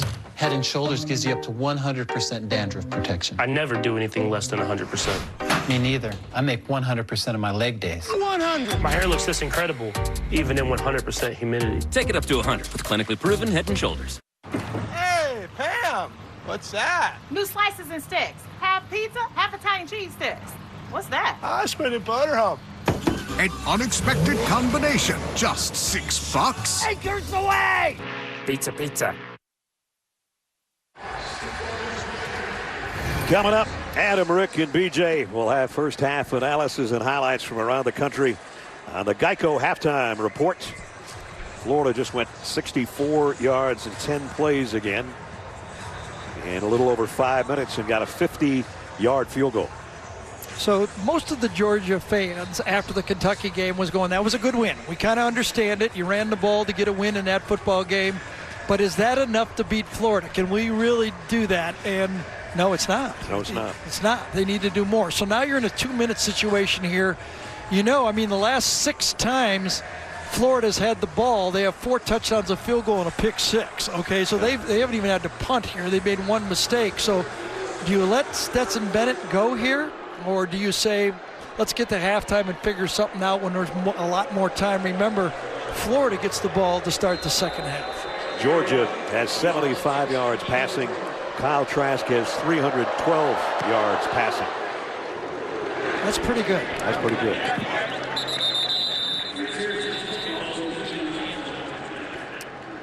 Here's the starters that have gone down. Seen out for targeting. I don't think he would have played anymore anyway after that collision. Right. And Marcus Rosemy-Jacksaint, who scored on a 32-yard touchdown and a gruesome leg injury, who Jamie says has still hung around. And Marcus, we hope you get better in your rehab fast. And a nice touchdown catch, which gave your team the lead. And right now, Georgia's quarterback goes to work while Florida's can sit down and relax for a second. You almost think you got to let him try it, but I tell you, one mistake by Georgia, the game could be over. Bennett down the middle. Well, he had his guy, and Washington dropped it. Darnell Washington, the freshman tight end. One of the things I was saying before is they got to help out the quarterback. I mean, you know, this is a walk-on quarterback. No one expected at Georgia this guy to be playing. He's hung in there. You know, one loss on the year. Make an argument they don't beat Arkansas without this guy. Right. But you got to come up with some tough catches. That's another catch they could have made to help the quarterback. Did not come down with the football. Clock stop with 1:40. Georgia has 2 timeouts remaining. Second down and 10. Burton comes in motion for the line of scrimmage on the right side. Bennett trying to scan the field. He's not going to have enough time. Dropped. And it's Brenton Cox, and he'll celebrate that, I'm sure. Although his helmet came off and he might be done for a play. Former Georgia player gets the sack. All right, I think it was a pretty good coverage. Playing zone defense, nobody really confidently to throw the ball, maybe late here, but by that time, the pass rush had already got to Stetson Bennett. He moves up in the pocket. Remember, when he moves up, those tall defensive linemen give him problems. That time he couldn't see Burton. Cox did take off his own helmet. You saw it there, so he comes out for at least a play. Third down and 10. Something safe, something to the outside, a screen, something, a little swing pass. Don't want him throwing over the middle right now. They've missed their last 4. They're taking time off the clock as much as they can. I'm surprised Florida isn't taking a timeout. I think Dan just says, I'll take 31 and go to halftime. Now the play clock down to 3. Bennett going to go deep on the sideline for Landers, and he overshot him. You can always, and listen, I'm not criticizing Stetson Bennett. He's doing as good as he can, but you can always, I was told when I was coaches, when you're throwing long on deep balls, you're a little bit nervous. You're trying to make sure you don't get a ball picked off. Yep. You're just giving it a little bit. You know, throwing long is really being too conservative when you overthrow guys deep. So, you know, it's tough out here. It's a good, you know, a lot of at stake, and not a lot of experience for Stetson Bennett. Oh no! After a great punt the previous time, this one. That's going to be inside the 50-yard line, I think, Brad. Short field for Florida with 2 timeouts remaining. It is. Ooh. And that's when everybody, I don't know, you'd think that should be as easy and as he knew yep, as soon as he right hit away. It. That one was 40 yards shorter than the last one. Yep.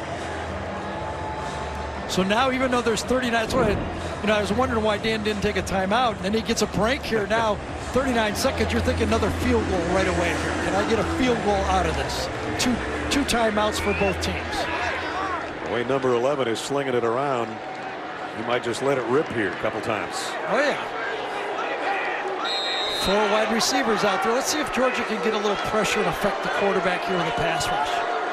Kadarius Toney has not been a big factor in the passing game. He's in the slot on the left side. Trask back to throw, throws short, and going to be Whittemore, who got, I think, a first down. They're going to move it. Yep, first down. So Azeez Ojulari's a big-time pass rusher, but a good job being done by this Florida offensive line. Pushing him to the outside, that's good protection by Forsythe. Ojulari leading the SEC in sacks. His little brother is second in the SEC in sacks. First down, 34 seconds. Trask, plenty of time, pumps once, throws late. Monty Rice breaks it up. Yeah, he's going to get called for holding, though. That's a tough matchup for Monty Rice. He's got Kadarius Toney, and I don't blame him, grabbing anything he could. Just when I said Toney hasn't been a factor in the receiving game, he draws the penalty. Well, he hasn't in the 3 previous games against Georgia. Now, he's been nicked. He isn't what he used to be now. but he's had 6 touches for 25 yards coming into this game. Personal foul, face mask, defense, number 32, 15-yard penalty, automatic first down. Now remember, you're a linebacker. You've got, maybe number 3 coming across, and I got number 1, and I grab a hold, and it is the face mask. I'm grabbing anything I can, and it ends up being the face mask. If he didn't get the face mask call, it would have been interference. Yep. So 30 seconds still remain. 2 timeouts for the Gators. Here's Malik Davis spinning his way down around the 18. See if Florida takes time. They did very quickly. Right, even before he hit the ground, Dan Mullen was calling timeout on that play. They've got 1 remaining.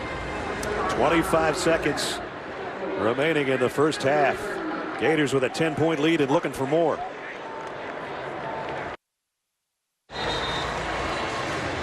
Here, I think you already said it. Florida gets the ball to start the 3rd quarter. Here they are with 25 seconds remaining and looking for more before halftime. Yeah, and you still got a timeout in your pocket, so you can call anything right here. No, excuse me, Brad. No blitzing so far and no pressure on the quarterback. Couple, but no sacks. Slight pressures, I'd say. Trask has had plenty of time. Late throw to Tony, trying to bring him down. They do. Another timeout. A yard shy of the first down. Well, we do know if Kyle Pitts was in this game, what would be called now? There'd be a jump ball in the end zone. Yeah, right. Tony, number 3, coming across again. This time they double him. They have a rat in the middle of the field. Instead of having 2 wide safeties, they stack the safeties. One as a crosser and one as the deep post. Tyreek Stevenson shaken up. Been involved in that play. Another one of those safeties. Running out of defensive backs if you're Georgia. Well, I know Monty Rice is going, I'm not going in there to cover that guy. Get that shoulder okay, because I'm not covering that slot. That ain't going to work. Another good throw, another good catch. He held on for dear life and then had to just bulldog Tony over his shoulder and then came up and said, I don't think my shoulder feels that good. Remember, this Georgia pass rush has been effective and efficient against everybody, but it's been nothing today. Very quiet. Came in number 1 in the SEC in sacks with 17. And Trask has just been sitting back there taking his time. And even when they do get a push at him, it doesn't bother him. He doesn't feel that garbage in front of him. He just steps in and makes a calm throw. He's calmly thrown it for 327 and 3 right now. Now they come with some pressure, but the ball goes to the end zone. Touchdown, Trevon Grimes. My goodness.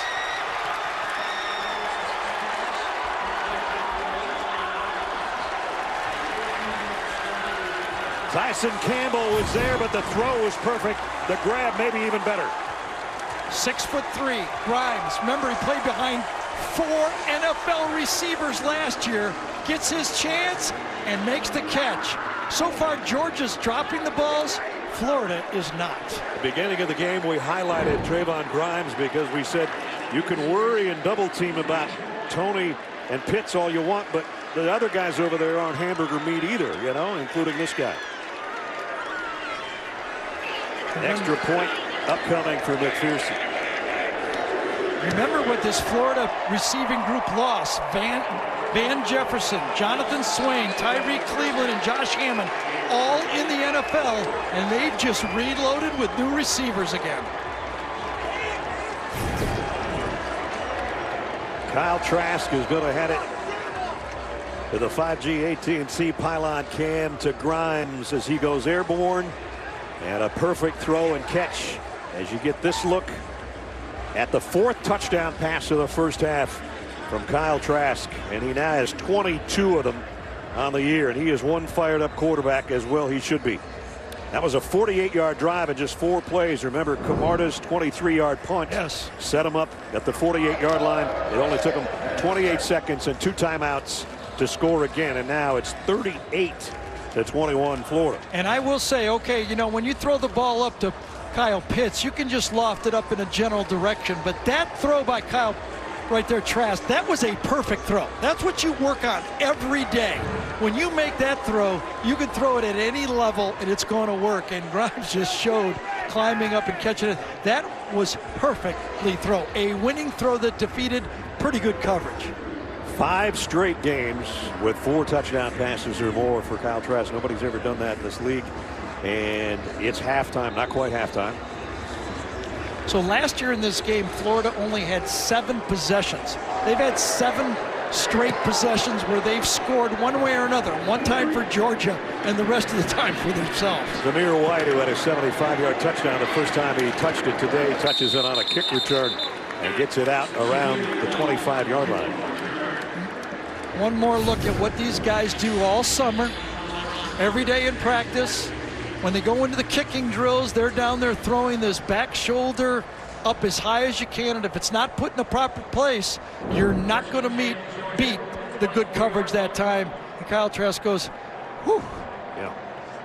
I think everybody in the stadium is doing the same thing. 6 seconds remaining. Georgia will take a knee here. And the question again, where is he in the Heisman? Well, if he runs the table, right? Come on. If he beats Alabama, if he gets the SEC championship with these numbers, he's going to pull off a Joe Burrow here. And he's got the crowd on his side. He's got a 17-point lead on his side. Wow, what a half between Florida and Georgia. It's the end of the first half. Get Jamie's interview with Coach Smart at SEC on CBS. But right now we take it to Zook and the guys in our New York studio. Yeah, Ness, thank you. That interview a little different than it would have been up 14-0. Coming up on the Geico Halftime Report, we'll show you the thrilling return of the Pac-12 and a wild finish in Blacksburg after this word from your local station. Halftime with Florida leading Georgia 38-21. And now it's time for a taste of tradition presented by Sonic. Here's Jamie. For more than 3 decades, Mick Huber has been the voice of Florida Gator sports. He is the only college play-by-play voice to call national championships for one university in football, basketball, and baseball. Due to COVID-19 precautions, he is currently working from an on-campus studio in Gainesville. But his signature, "Oh my" call continues to punctuate the greatest moments in Gator sports history. Looking, he's going to heave one deep down the field. It's going to be to the goal line. It's going to be caught. It's a touchdown, and the Gators have won the game. Tyreek Cleveland. Oh my! I can't believe what I just saw. My good friend Mick readily admits he borrowed that "oh my" from the great Dick Enberg. When they met for the first time about 20 years ago, Dick graciously gave Mick the blessing to carry on the tradition. And I know he's in that studio going, "Oh my, oh my, oh my, oh my," on Kyle Trask Day, as we're just about set to start the third quarter in Jacksonville. Florida will get the football first. And Kyle Trask with another 4-touchdown day, his 5th straight game of 4 or more. And we still have 2 quarters to play. And Georgia, Marcus Rosemy, Jack Saints, who was injured on a 32-yard touchdown catch earlier, has come out with on crutches with a cast on his leg. So he's sticking around to watch his teammates hopefully try to come back in the second half. But if Georgia doesn't find an answer for number 11, the inside track to the SEC championship from the east looks like it'll be from Gainesville. So a long way to go. We welcome you back to the booth. Brad Nessler, Gary Danielson, Jamie down on the sideline. Got to ask you, Kyle Trask, we can talk about him all we want, but does Georgia go to a different quarterback? I think, maybe start out a couple series, see what happens, but I would get Dewan Mathis a few playing time here, see what happens. I mean, long range, you go to a scholarship player and see what he can do. The story of the game, we started out being third down, obvious Kyle Trask, but in this game, Florida's been making third down, and Georgia has not, and that's 8 possessions for Florida. In the whole game last year, they only had 8 possessions. That's a big difference. They're getting off the field. Georgia has 5 completions for 75 yards. Kyle Trask has 20 completions for 341 yards and looking for more, and he's got about 15 more. Completes to Gamble, the other tight end, as we check in with Jamie. But Brad, unfortunately, Kyle Trask will be without Kyle Pitts for the remainder of this game. Dan Mullen just told me he is out. He would not disclose, but it did look like head or neck or concussion to us in the first half. Also on the offensive line, Stuart Reese, they will be without him for the remainder of the game. So they lose their right guard. Thanks, Jamie. And that's the 12th pass, Brad, for more than 10 yards so far for Kyle Trask. down from the 39, and the RPO is another dart for 13 more to Trayvon Grimes. And you know, we saw Tua Tagovailoa do that so many times for Alabama with accuracy on the RPO. When you put it in the winning spot, I mean, that's a winning spot to a wide receiver. Low, you know you're not going to get hit. That's unstoppable. It's just, frankly, unstoppable. The value of a quarterback in the passing game in college football has never been greater. I know running's important, but I'll take a guy in a wheelchair that can throw. And this guy has really been ripping it. 368 right now. He's going to try another one. Down the middle, a little bit high, but Tony drags it down anyway.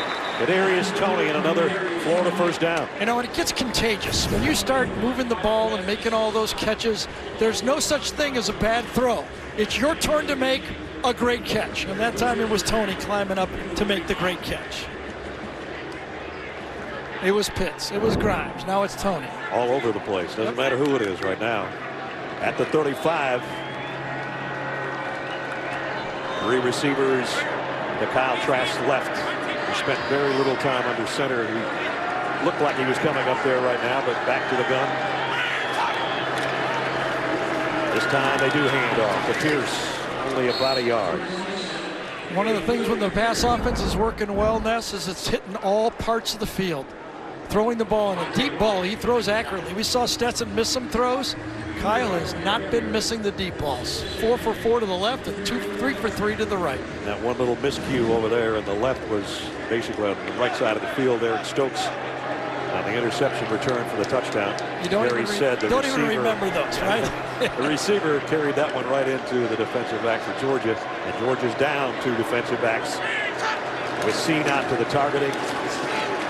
Count out to injury, and it'll bring up third down here. Now the opening series for Florida, the first half trends. First time Zamir White touches it. 75 yards for a touchdown.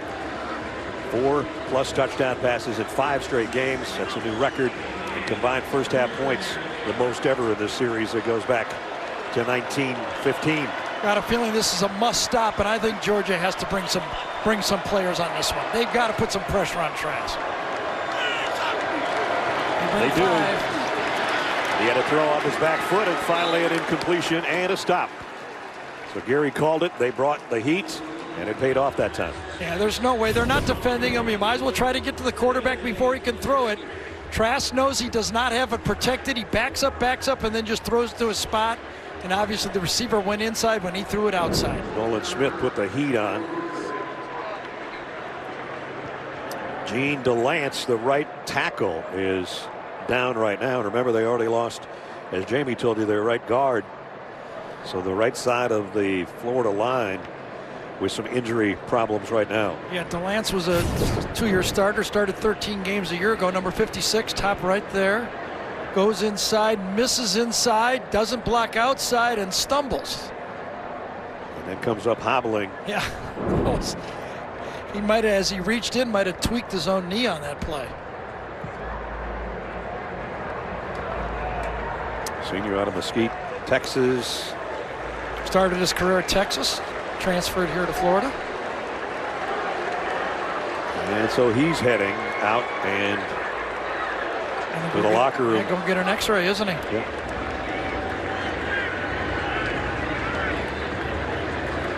Comes off to the Georgia sideline and then heads to the other tunnel. Remember the last 50-yard field goal, I felt he had it from 60 yards. So I think he's obviously well within his range.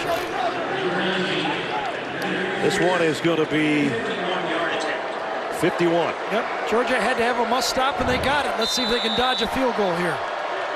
Jacob Finn to hold Evan McPherson to try to hit his second 50-plus yard field goal of the day. Hasn't missed yet this year. Still hasn't missed. Wow, what a weapon to have. Man, that's good from 60. It might be a little bit downwind, but he hit it dead straight. 51-yard field goal, and on the opening series of the third quarter, the Gators tack on more and lead by 20.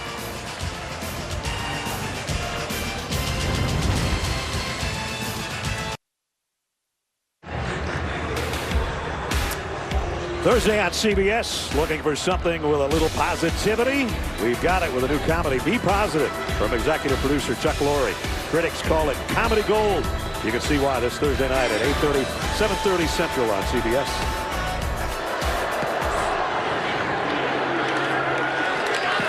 And did this one go out of bounds before it got to the goal line? It did. Yes, it did. Georgia's going to have good field position. So as you enter the second half here, you got to think back to a few opportunities that Georgia had early. It could have been a pass interference call, but big opportunity for a play. Couple drop passes. I've seen at least 2 of them. And then a wide open 6 points, just a bit of an overthrow. One long to Landers, one long to Kieris Jackson, and then the tight end Fitzpatrick, who just flat dropped one. So you got to just bite this lead one bite at a time. You know, put a touchdown on the board, you know, and then see where you go from there. Get a stop and try to get it into a 2-possession game, and then you go from there. See if they go back to the running game. Zamir White. And Zamir is going to go for 3. That worked well on the first play of the game when he went 75 yards. And since then. Yeah, if I'm calling plays for Georgia, I'm calling plays as if it's a 0-0 game and I'm running my normal offense. It doesn't mean I'm not going to throw, but I'm not going to get into a hurry-up game and try to score 21 points real fast. I'm just going to say my defense is going to start stopping them, and I'm going to try to score normally. Bennett looking left the whole time, goes that way. Nice safe pass. Burton, rather. That's first down. Jermaine Burton becoming more and more a big part of the Georgia offense. News and notes there today. A couple of games canceled in the Pac-12. Trevor Lawrence will miss the game tonight against Notre Dame, and BYU looked impressive over Boise on the blue turf last night. Everybody's going to notice that game. The committee's going to go, well, should we think about these guys at the end or not? James Cook flushes out of the backfield. Empty backfield for Bennett, who's got to throw here down the middle and nobody home. I guess it was intended for Trey McKinney. That's right. Yep, trying to stick it in that zone. Right now, Florida's dropping in zones, and they're forcing the quarterback to make tight window throws. And if I'm Stetson Bennett, or if I was a quarterback coach calling plays, like in the NFL where you can call the plays in the helmet, I'd just say, take the checkdowns. If they're giving you the checkdowns, let's just move the chains slowly if we have to. We're going to run the ball. We're going to throw the ball short. We don't have to stick every throw in the middle of the zone.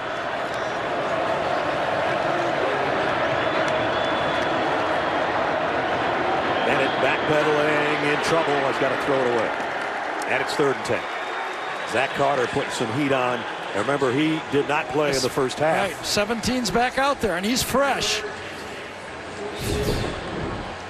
So they got Campbell back last week, 56, and now they got a fresh Carter that says, I'm really ready to go. Couldn't play the first half because of his involvement in the fight with Missouri last week. 3rd down and 10. Kieris Jackson in motion.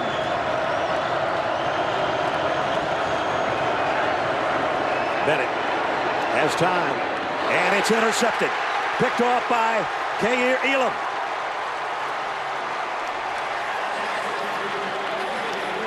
I think Jalen Johnson, number 83, slipped and fell, but it may be because the throw was behind him on the play. Squaring, man-to-man. Yes, poor throw. He tries to adjust to it. The ball wasn't thrown in front of the receiver. He's got a big window to throw the football into. He throws it behind, and the receiver cannot save the play. Bad throw from your quarterback. Bad result for Georgia. Good for Florida with a 20-point lead in the ball back.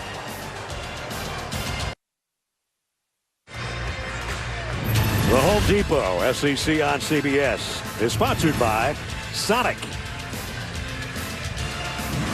The Home Depot. Allstate. And by Just for Men Mustache and Beard. In Jacksonville, Florida, with a big lead and now a turnover. And they give it back to their offense at their own 35-yard line.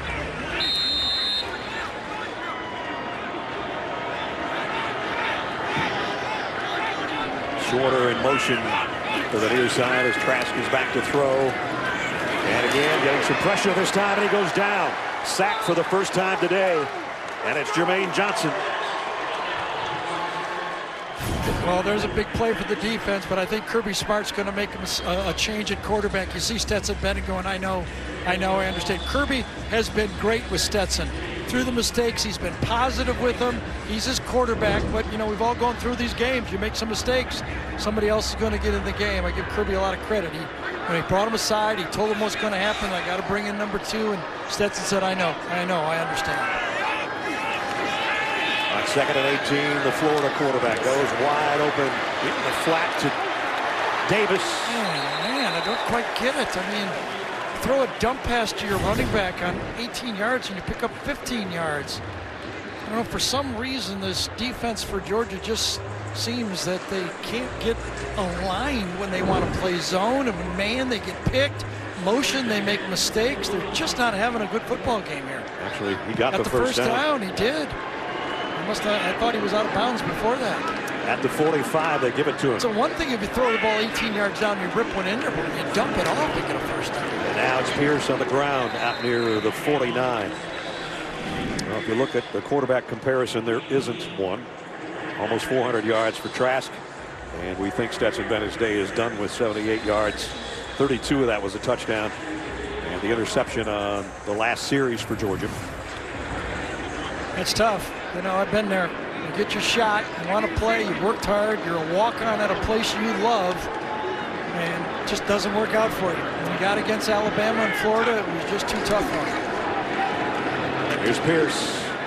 And back to the line of scrimmage. That's just about it. Stokes has got him stood up. Again, you know, I'm not making excuses for anybody, just what's in front of you. It hasn't been just him. Right. Okay, I mean, he's been part of it. They've been making mistakes in the secondary. They don't have a pass rush. They've been dropping balls, but, you know, and you're playing football and you're the quarterback, you get it every down, you got to make some plays. Empty backfield on 3rd and 6. Trask goes out in the flat to Tony. Made one guy miss. They won't make the rest of the Bulldogs miss. And it'll bring up 4th down. Kendall finally brought him down. And Juwan Mathis is going to get an opportunity again. Sometimes you never get a second chance, and I think Mathis is going to get a second chance to see if he can. Remember, he won this job early in the year, started out in that Arkansas game. I think he's going to get an opportunity to see if he's the guy he thinks he is. Remember, in his mind, he thinks he's the guy. Harris Jackson goes back, waiting on Finn's punt. Florida only has 10 guys out there. Well, now they're going to bring out 2, but they're going to peel 1 back.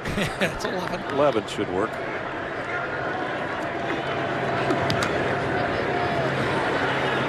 Jackson can let it go to see if it'll get to the end zone, and it will. So for the 2nd time today, but this time it looks like maybe for good in this game, Georgia will go with a new quarterback. But right now it's all Florida.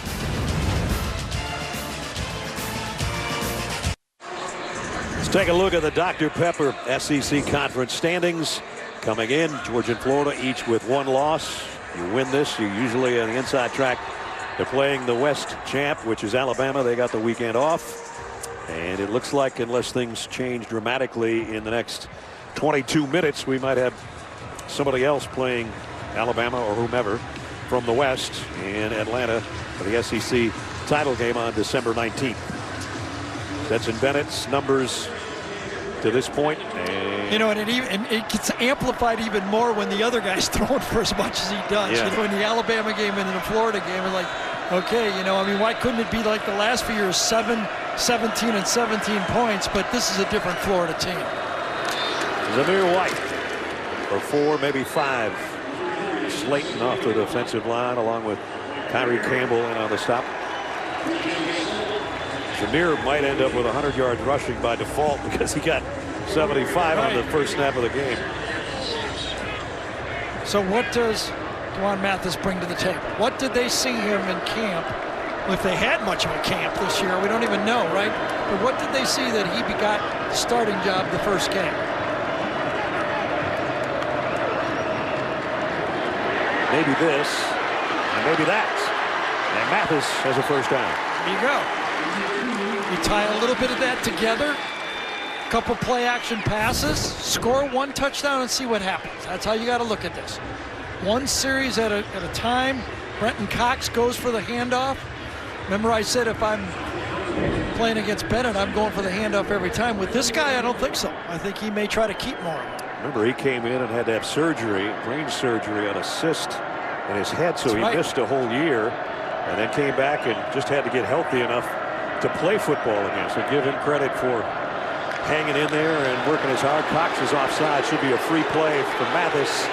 Long ball, got double coverage out there, and it's broken up. There's about 5 guys. That was a good, smart play by DeJuan Mathis. He knew he had a free play, couldn't really throw it far enough. Brenton Cox jumps off sides, out of your peripheral vision. He sees that. He knows it. He's got a free play. Outside. Now throw it. Defense, number 1, 5-yard penalty. Remains first down. Would have been nice if he could have thrown that another 15 yards, but I don't know if he's got that much arm. Well, Burton and Kieras Jackson were both down there, and it's Burton who's still down. Got tangled up with 3 Gators defensively. So the freshman down holding his leg. We'll check on him when we come back.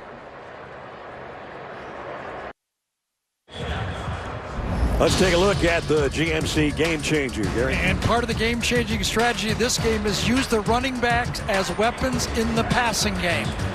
And it's worked really well. Coming out of the backfield, they're able to isolate on those inside linebackers, and they produced big plays.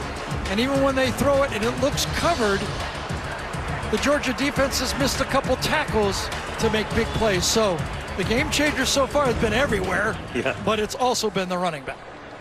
The first down after that penalty. There's Burton. He was okay. Walked up under his own power. Trey Blunt's going to come in to the lineup for Georgia. So 1st and 5. Last 6 drives, not good. 5 punts and a pick. Remember that the strategy for Georgia is defense. You got to shut them out, period. And we have to score in the normal way we run our offense. Nothing fast. Just pluck away, and run our offense. James Cook run was not enough of a pluck, only about a yard. Brings up 2nd down and 4. Kyle Trask to the running backs that Gary was talking about. That's good.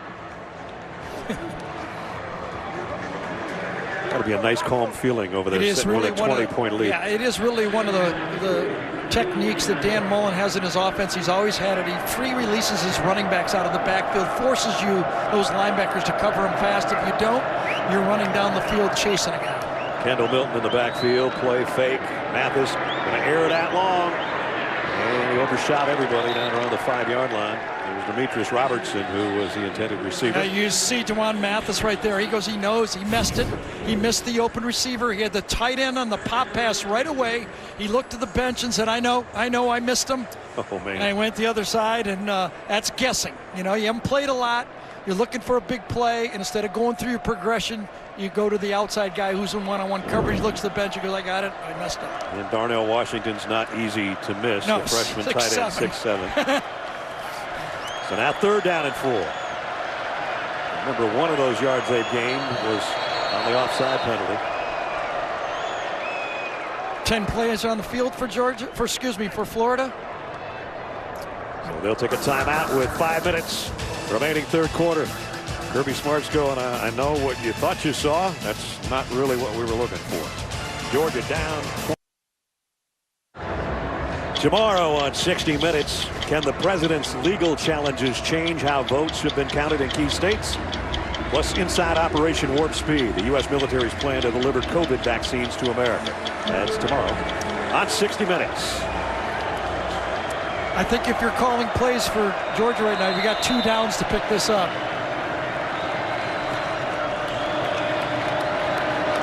Well, Mathis flushed out of the pocket by Cox.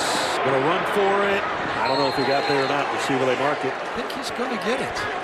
Could be. That'll be his 2nd first down run of this series.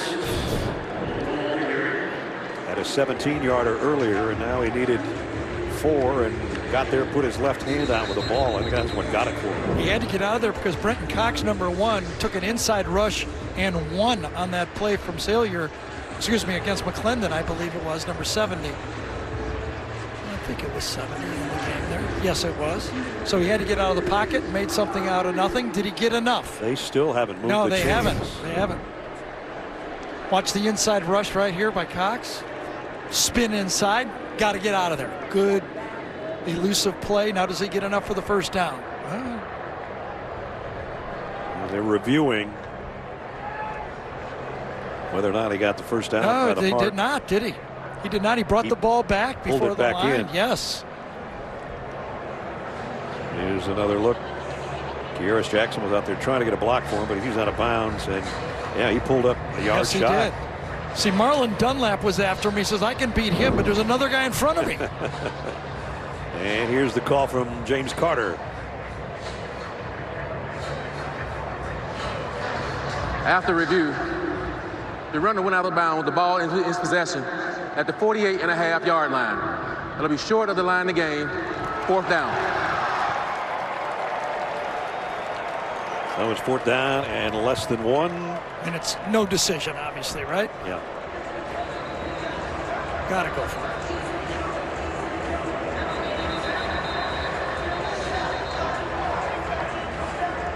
So they need about a half yard, a couple feet. We're calling it 4th and inches. I'll go with that. I'll go with the truck. That's how much, as you look from the sticks and the chain gang and the 2 lines and Mathis in a shotgun. So this makes it a 6-yard gain just to get inches if you're going to go and play it this way to Zamir White or to the quarterback. It's the quarterback, and he got it this time. He actually ran about 7 yards to get a 1.5 feet. Well, we all think back to that short yardage goal line stand a couple years ago. Remember when Florida had like 7 plays inside the 2-yard line? So you got to believe Georgia was working on their short yardage and goal line offense in anticipation of what they need, and they picked a play that worked. 4 minutes remaining in the quarter. No hurry. Be methodical. Just put 1 touchdown on the board and go from there. James Cook back in the backfield. Mathis pressure coming from behind. And he got away somehow. Oh, and then he got planted after a 1-yard gain by James Houston. Looked like the whole city of Houston the way he hit it. Well, you're coming out. You know you're being chased. You don't know what's behind you. And Houston said, you're not faking me out. I've seen some of the best backs in the SEC, and I'm ready for you. And I zeroed it up. Perfect form tackle.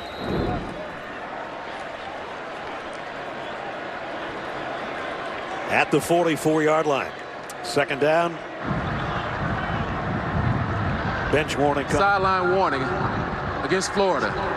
That is their first warning of the game and will not have a penalty assessed. 2nd down. And Dan Mullen saying, everybody back. We don't want another Missouri.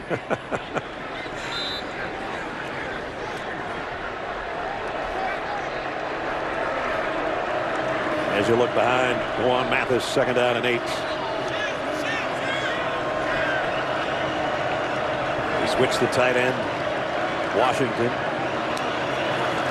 The give is to James Cook, looking for a block from his quarterback if he doesn't help hold somebody. And looks like they got the first down as we get a Papa John's update in New York. Here's the. All right, Ness, 2 of the 3 teams atop the Big 12 with 1 conference loss. Both lost last week. Oklahoma State shut out in the first half. They were down 12-0, but Brennan Presley makes it a 12-10 game. Getting close. Back to you. And flags flies. Georgia had a first down. And Justin Schaefer might have been a false start on the Dogs here. False start. Offense, number 54. 5-yard penalty. First down. You got to have almost everything go right now if you're Georgia, and flags aren't going to help. Not a heavily penalized game, though. Only the 5th of the game. 3 on Georgia and 2 on Florida the whole football game.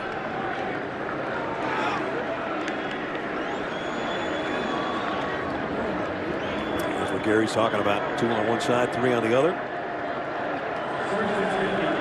1st and 15 at the 39.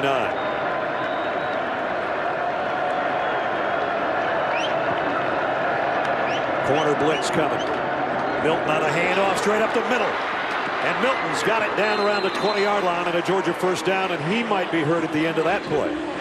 Well, they gashed him. They had the right play on. You're bringing the slot blitz from the field.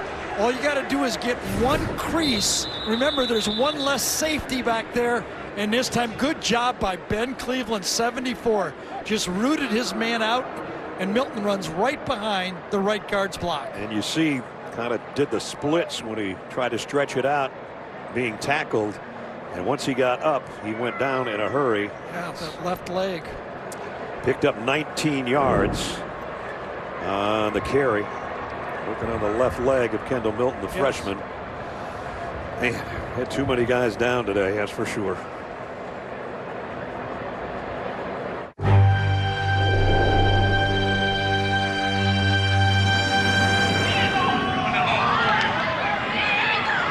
Johnny, that's better than most. How about him? That is better than most. Better than most.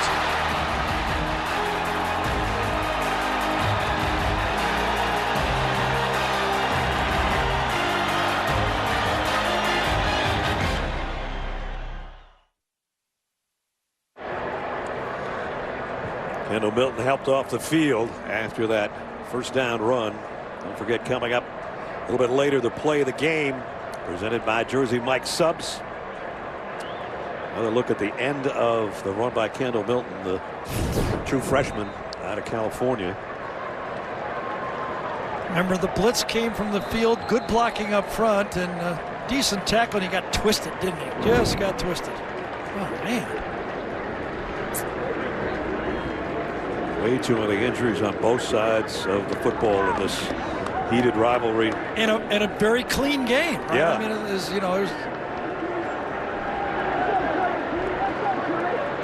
So it's first down at the 22 is where they spot it.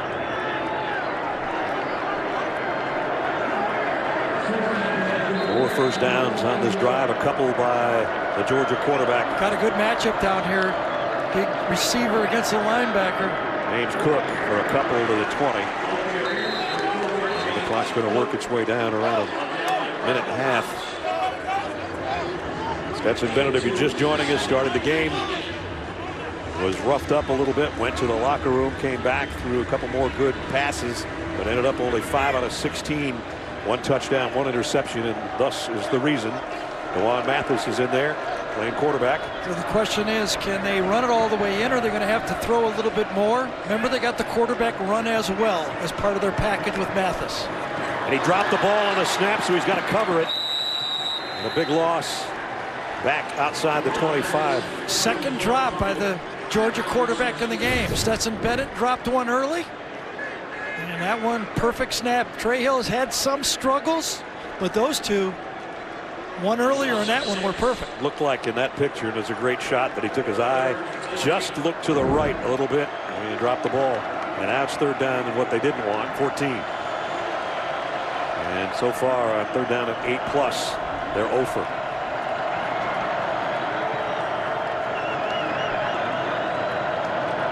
Two-down territory here, I would think, anyway. So get some of it back. Mathis. Or get all of it. And he got it. Touchdown, Georgia. Kearis Jackson.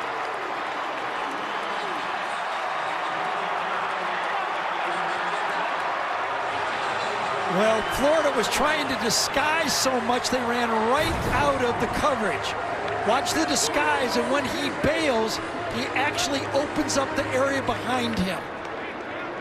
And that's the throw right into the middle of the field. You're trying to fake the quarterback so much, you end up making a mistake. Sean Davis just a little bit too much to the quarterback and opens it up for an easy throw. By the way, the offensive line gave Mathis plenty of time to step into that throw. Todd Leslie's extra point is good. An 80-yard drive for Georgia. Just what they needed to inch back into the game. And with 41 seconds remaining in the third quarter, DeJuan Mathis has his first touchdown pass of the year to cap an 80-yard drive in 12 plays. And you get another look on a 3rd and 13, and here it comes. Look at how he's able to ride up in the pocket. Nobody's at his feet, nobody's in his face, and a wide open receiver. You can't have a better one than that on 3rd and long if you're a quarterback. cuts the lead to 41-28. Stetson Bennett talking to Dewan, who went 2 out of 3 on that drive and his first career touchdown. So Jackson. So Dewan Mathis has come through. He kept the ball, made a couple first downs with his leg. Offensive line, nice blocking for the running back, and then great blocking on that pass. Can the defense get another stop?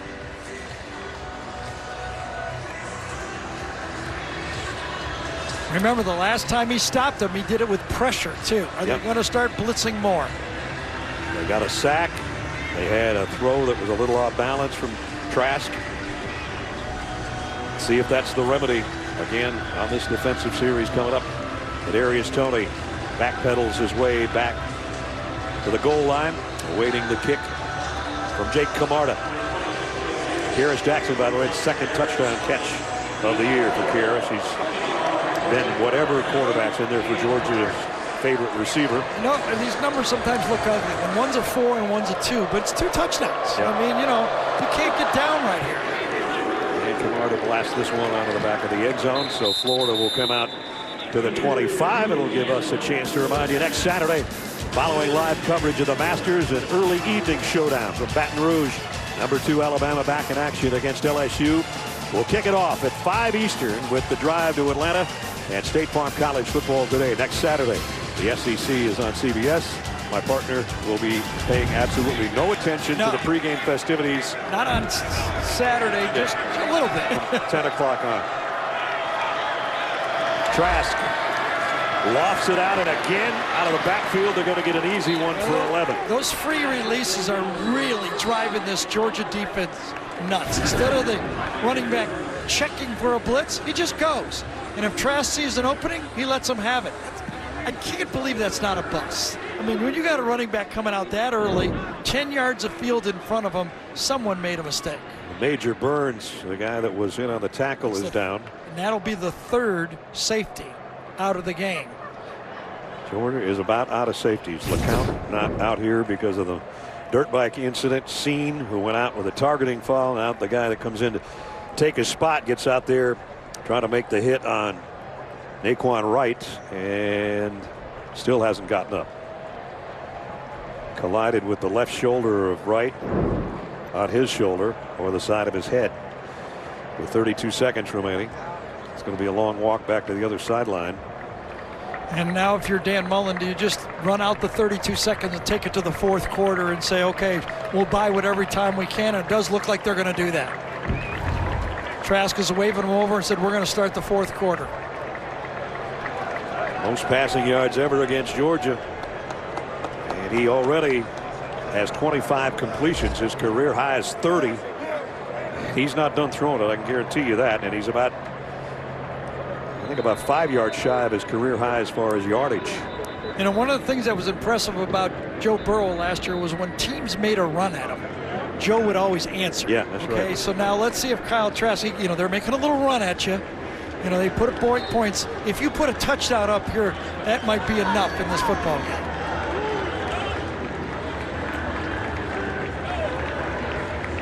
And we'll go to the 4th quarter.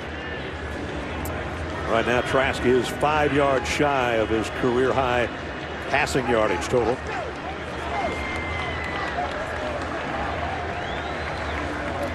And if you're just joining us, he's thrown 4 touchdown passes. And the 3rd quarter has come to a close. The high-powered Gator offense has been too much for Georgia so far. The Dogs did have an answer, though, to make it 41-28 at the end of 3. We'll return to Jacksonville right after this message and a word from your local station.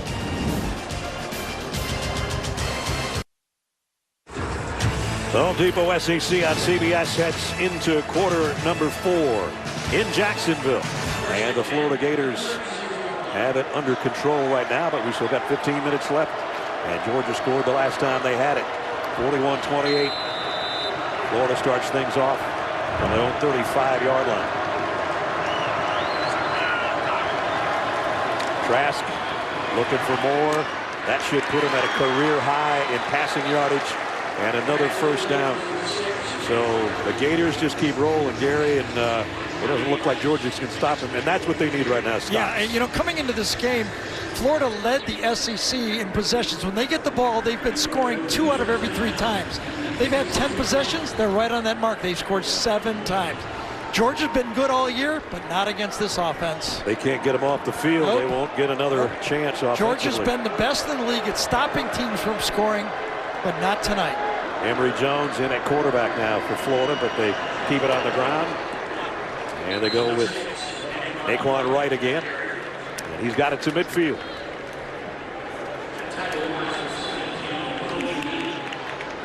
Trask looking around saying, what did I do wrong? Don't want you to get a sore arm. So Emory Jones stays in there. As Gary said earlier, don't be surprised if they let him rip one here. They love to run the no backfield quarterback draw play action pass, but they're going to load the backfield now from the motion. Wright comes back in there with him. Here comes the quarterback draw that Gary just talked about, and it's another first down. Got it to the 41. I'm sure Dan Mullen has about 85 Nick Fitzgerald runs that he used at Mississippi State that he could use at any time. Lead block, pulling around, and a first down. Maybe even a couple of Dak Prescott runs as he looks at his sheets. Trask back in. Trask gets some pressure from the backside. This one is, well, his tight end intercepted it from Laquan Wright. There's no other way to put it. He was throwing it to Wright. Gamble goes, I'll take that thing. And he did it one-handed too, right? They're doing the same play they've heard them all game. They fake to the running back, and Gamble, Wright goes, what are you doing? Naquan's going, I couldn't run this thing all the way down the sideline. The big tight end who came in for Kyle Pitts and has a touchdown of his own. He's got to laugh about it, too. They've run that play 5 times, and why would you not keep running it? It's worked every time. Trask just keep piling up yardage. 4:35 now. And a first down at the 28. Wright got to the 24. Kyle Trask is putting up Heisman numbers. As you look at his numbers coming in through the first 4 games. But remember, he's added 4 more touchdowns and let's see, 435 more yards. They're starting to look better. They're starting to approach Tua and Burrow and everybody else that's throwing. His high school quarterback, the guy he played behind, Derek King, had a game that, well, there's no way Kyle can match it. He might. How about these 2 guys back-to-back nights, right. huh? How about that high school team? Jeez. Kyle didn't even get to start playing behind Derek King. Second down at 6. No, nice stop swallowed that time. We check in with Jamie. Well, I asked Kyle this week what it feels like to see his name in the headlines with, Heisman lists, and he said, I really try to ignore it. I do, as long as I play the way I need to get Florida to a national championship, which is the team goal. He says, I just try to take care of business for that end, and maybe the other one will come to light. When we've talked to him, he's so unassuming and quiet, but he has showed more fire and emotion on the sideline today, and why not? Beating your rival in the East, maybe punching your ticket to Atlanta for the SEC championship and playing the way he has every right. Oh, he missed him. He threw it right into the blitz there and missed him, Ness. Justin Shorter, the intended receiver. That was look at him. He's going, it was me. He knew what he had. He knows the blitz is coming right off the edge. He's got the outside player. He's got a first down, and he sails it. Even when he let it go, he jumped up in the air as if to say, oh, well.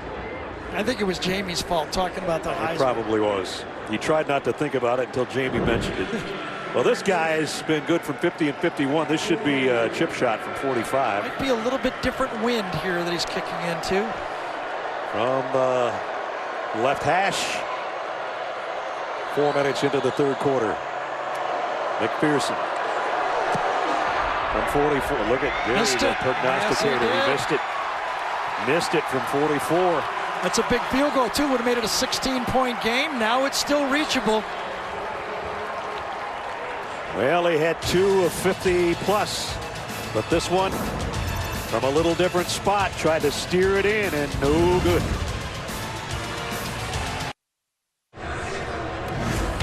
Georgia and Florida, the Gators with a 41-28 lead as we took a look at our game recap. And it started the fireworks on play number 1. Zamir White, opening snap, 75 yards on the first play for a Georgia touchdown. They added another to make it 14-0, but back comes Kyle to Kyle. Kyle Trask, Kyle Pitts. And then Pitts just kept going. 4 touchdowns in the first half. He's got a career high in passing right now, but he missed on his last throw, and that led to a missed field goal by McPherson, and it gives Georgia the ball back. There's the big numbers by the offensive players for the Gators, but Georgia's got it back, trailing by 13. Can they stay patient? We'll see. Juan Mathis fakes the pitch, going to go down the sideline, and he missed his tight end, who had a head of steam and a lot of green in front of him. Another opportunity. That's probably the 3rd big play Georgia has missed, maybe even 4th if you count Mathis missing the tight end down the middle when he threw to the wrong guy. Here's the wheel route, wide open. Oh, man, McKitty had 15 more yards in front of him at least. And Juan knows it. He says, my bad, but it's 2nd down and 10. There's been about 3 of those my bads, maybe 5 if you count the drops. Yeah.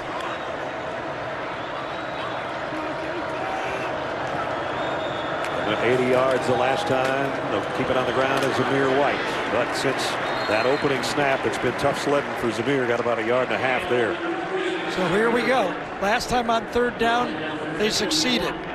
What do they pull off here? No hiding the quarterback on 3rd and long here. Grantham has been the defensive coordinator for Florida, has been very conservative. Will he dial up a blitz here? And he normally does on 3rd down. Over the years that we've known Todd, we'll see right here. Empty backfield. Unless it's a quarterback draw, a throw is coming from Juan Mathis. Pressure's coming too, and he slips and goes down on his own. And the fresh guy made the play, Zachary Carter, number 17. He doesn't get to play the first half, but now he's got those fresh legs. Watch him right here. Watch him force Mathis up in the pocket. He beats Cleveland cleanly. Forces him up in the pocket, and he takes the sack. And we had some heavy showers earlier in the first half, so I'm sure the footing is not the greatest, but he went down on his own there, so Camarda to punt. And another below average punt from Jake Camarda. Yeah, another sideways one. Remember, he had a 23-yarder that ended up leading to points before halftime for Florida, and that's after he bombed one earlier in the game. So his last 2 haven't been very good. It isn't looking very good for Georgia right now with 9.5 to go.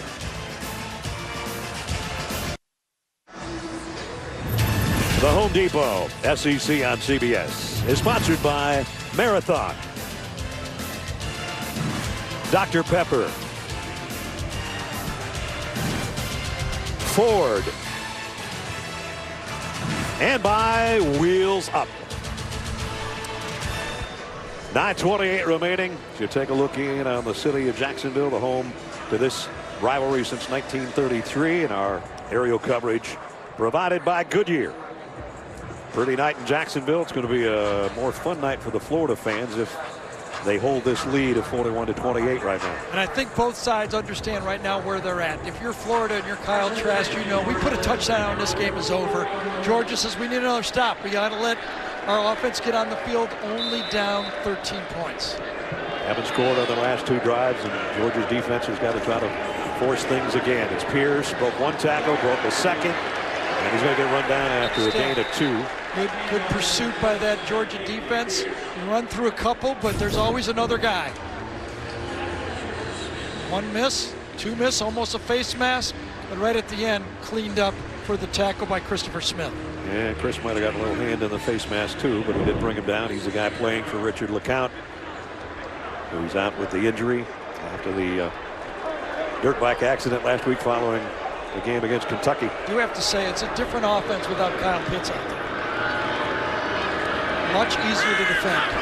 Here comes a blitz from the secondary. Trask throws behind Tony. And Tony points at his chest as if to say, I ran the wrong route, or I should have sat down where you threw it. So that stops the clock. 8:45 and a 3rd down and 8. So here's Georgia's biggest defensive play of the game so far.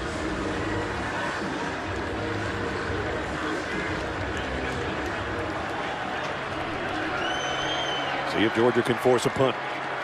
Well, they bring pressure again. They've been bringing pressure a lot, and it's been working in the second half.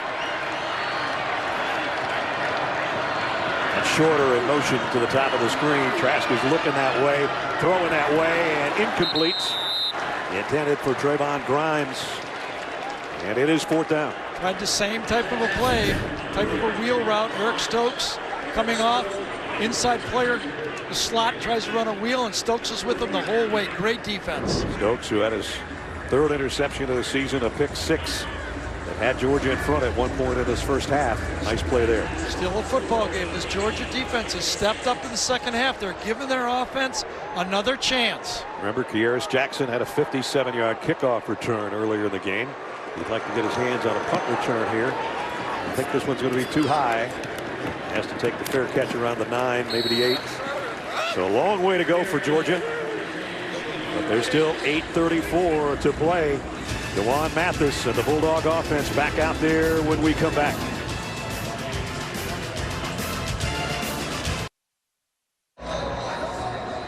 This Thursday night, it's the return of Walton Goggins in The Unicorn. The show TV guide calls Comedy Magic. Season premiere of The Unicorn at its new time, 9:30, 8:30 Central on CBS.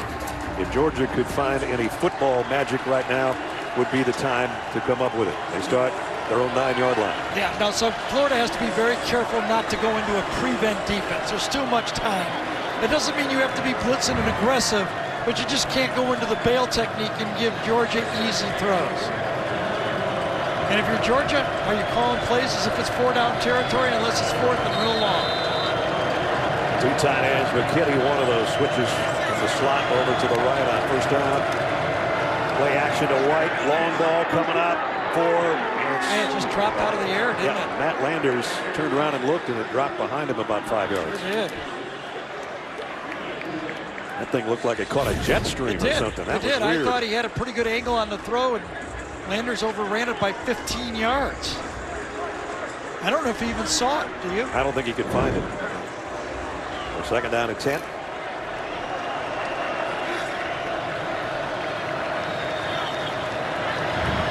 Mathis put in a tough spot.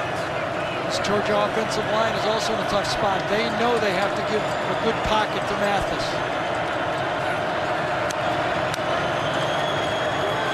Draw play.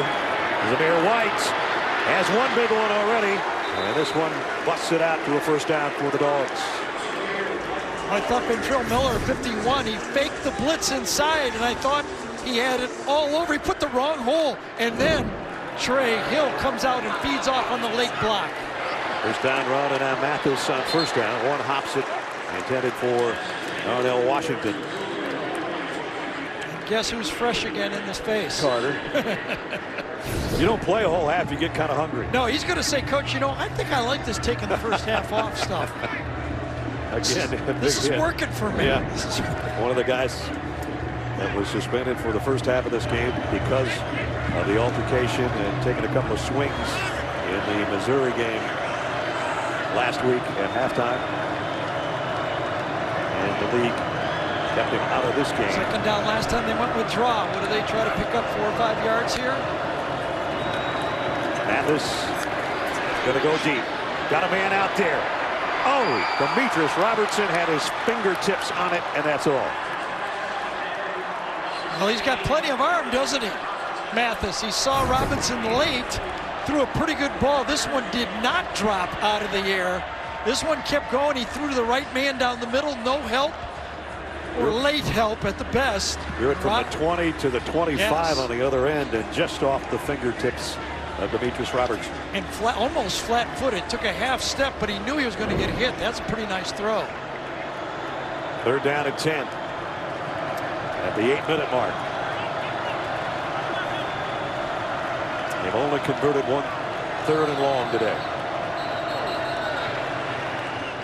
Is Georgia taking a timeout? I think it might be the other way around. Was it Florida that took a timeout or Georgia? Looks like Florida. Yeah. So that'll give Kirby Smart a chance to talk things over with his quarterback. Likewise, Dan Mullen with a 13-point lead will do the same on his side of the field. Coming up after our game, Adam, Rook, and BJ will have the day's best highlights on the college football postgame show presented by Rocket Mortgage. Right now, the Gators only 8 minutes away from a big win for Dan Mullen. We talked about the suspension of Zach Carter's playing really well in the first half, and that Dan was fined $25,000 for his involvement in the Missouri thing last week. And he said, you know, it's regrettable. It's not who I am. And then I think Jamie asked him, what effect did it have on your team? He said, I don't know that it had any effect. And he thought about it for a second. He said, you know, the second half of that game and all this week in practice, we've had a little edge to us. Maybe it was a wake-up call. That's a nice spin on it. I got to say that. He may be right, though. They've played good football since then. I've seen a lot of basketball coaches get a technical on purpose. Yeah, I don't think this was on purpose. I kind of thought he lost it there. The whole Darth Gator thing? Yeah. They're down at 10. Mathis, deep middle, into traffic, broken up. Intended for Matt Landers. Incomplete. So what do? You got still 8 minutes to go in the game. Your quarterbacks, both of your quarterbacks are now 7 for 24 in the game. I think you got to punt, force this Florida team to see if they can run the ball and take some clock off and force them to punt one more time. You need one more 3 and out and see if you got one more chance to get back in the game. Jake Camarda came in with being the #1 punter in the SEC, and his last 2 were 23 and 32. If he's ever going to blast one like he did earlier, 63, now would maybe be the time to do it. He did. Nice one. And fair catch at the 26 by Tony. There's 7:52 remaining in the ball game. The Gators have the ball back and a 13-point lead. Big game tonight. Clemson without Trevor Lawrence. They put a 28-game ACC winning streak on the line. Notre Dame's got the longest active streak in the nation right now. Speaking of 28-game winning streaks, weren't you and I involved in one of the longest winning streaks in ACC history that is celebrating its 25th anniversary this Florida weekend? State, Virginia, right? Yeah.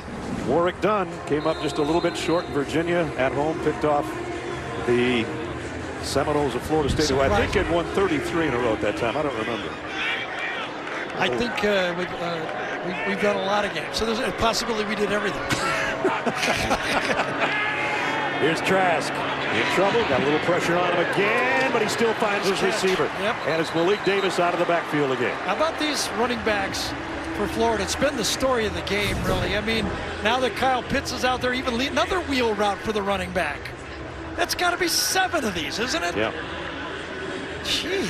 That time Nakobe Dean tried to stay with number 20 and just... He had one earlier. He was late. Remember when he had one earlier on the pass and he made the shoe tackle from behind?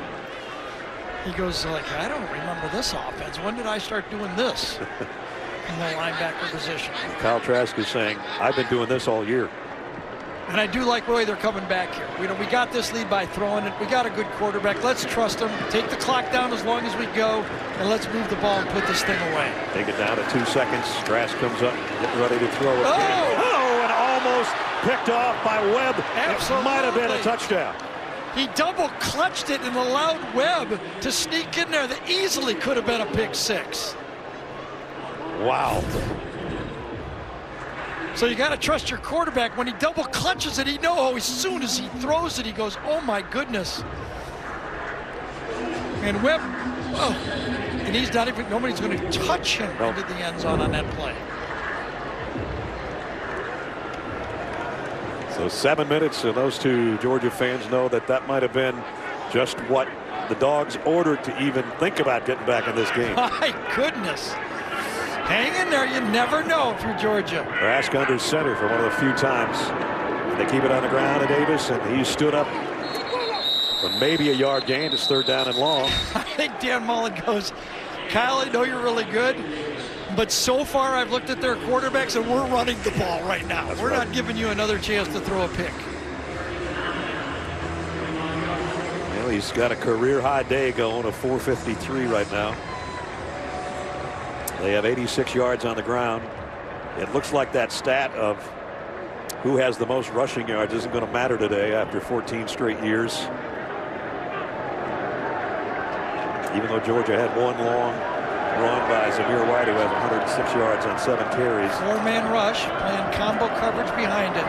4 on 3 at the top, 3 on 2 on the bottom. Georgia's got to have a stop on 3rd and 9. They got some pressure again. Trask throws and completes it to Tony, and he's still going.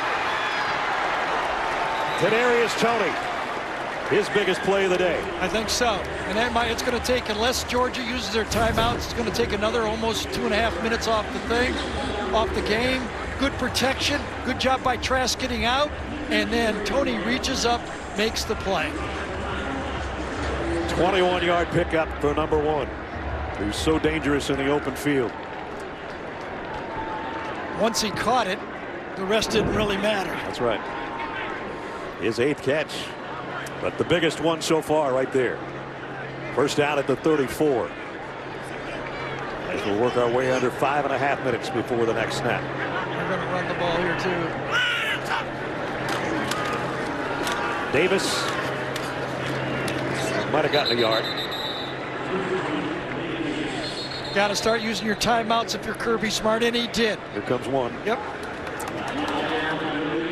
If it was 1 touchdown, you might wait a little longer, but 2 touchdowns, you got to use them right now. So Georgia comes in having given up only 16 points a game, number 1 in the SEC, number 1 in overall defense, giving up just over 300 yards a game. And just Kyle Trask alone has 474 through the air. So this is the inside track for the Gators to make it to Atlanta to play the West champion. For Georgia, this is what they've got coming up. Yeah, and this is going to be the tough part for, if you're a Georgia fan, you're going, listen, we're going to beat the rest of the teams we play here. We're going to be favored. You're going to be favored, and if you're a Georgia fan, you're saying, we've got a ticket to Atlanta. All we had to do was beat Florida. They still got a slight chance, but that schedule was awful appetizing for the Georgia fan. Yeah, it sure was.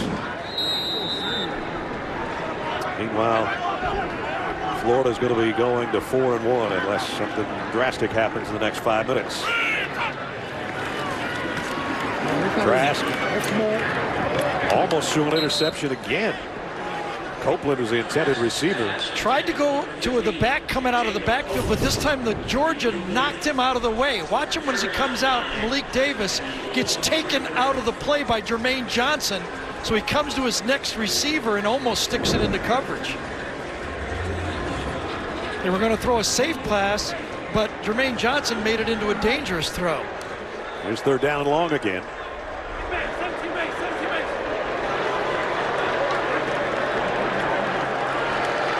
Look out for Davis, who's with him in the backfield. It's been one of his main targets today. And they're just going to give it to Davis. He'll get it inside the 30 to the 28. It's 4th down there. Florida will go field goal. Georgia take the 2nd time out. He did. Down to 1 for Kirby Smart.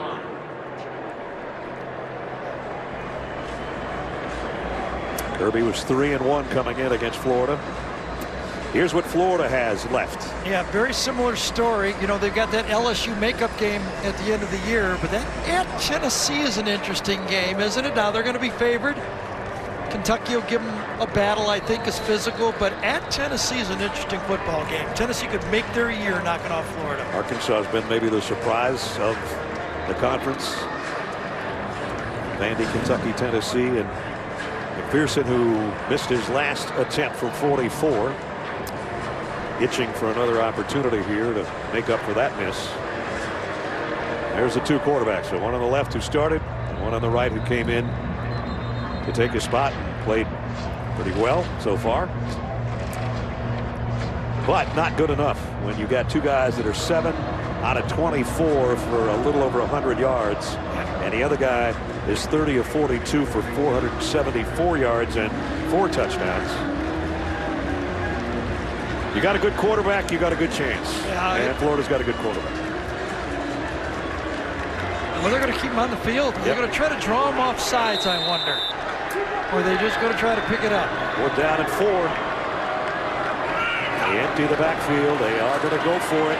Trask hit as he throws. Incomplete. Interesting.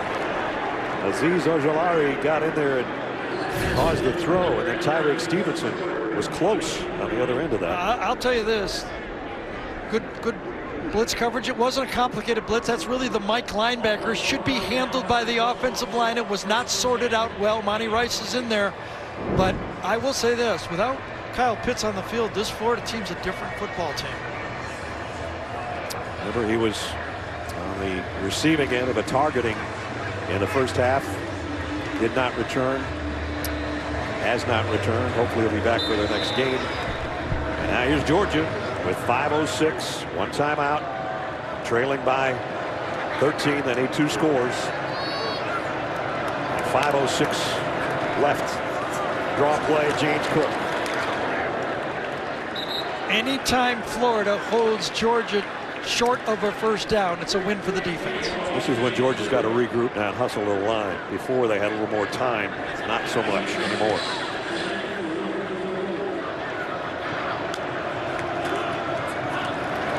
Mathis trying to run away from the pressure and ends up running out of bounds. Run out by Kyrie Campbell. I think he was trying to get the ball to James Cook, and James Cook never turned around and looked for it on that play. Cook was trying to go. Watch Cook come out of the backfield right there and just keeps going. Well, he does look. Right, but it was too late. Mathis was already coming out of the backfield. My mistake. Cook is one of those guys that can really make something happen in the open field if he gets his hands on it. We've seen that through the first 5 games of the Georgia season. And he's with Mathis in the backfield here on 3rd down and 8.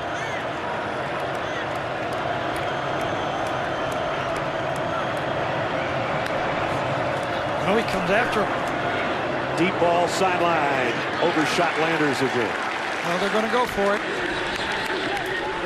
This might be the last time they touch it offensively if they don't go on 4th and 8. Well, Todd Grantham said, I play that other stuff. I'm coming after you. Just can't do it. I just can't do it. Just saw the ball sail over Todd's head over there on the sideline. All right. Here's Georgia's maybe last chance.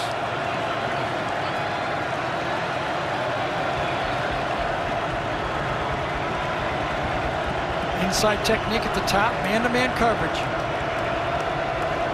3 receivers to the left. Mathis flushed, has to just throw on his back foot and hope for a prayer, and he ended up throwing an interception to Sean Davis. And Davis coming back the other way. Davis weaving through traffic inside the 20.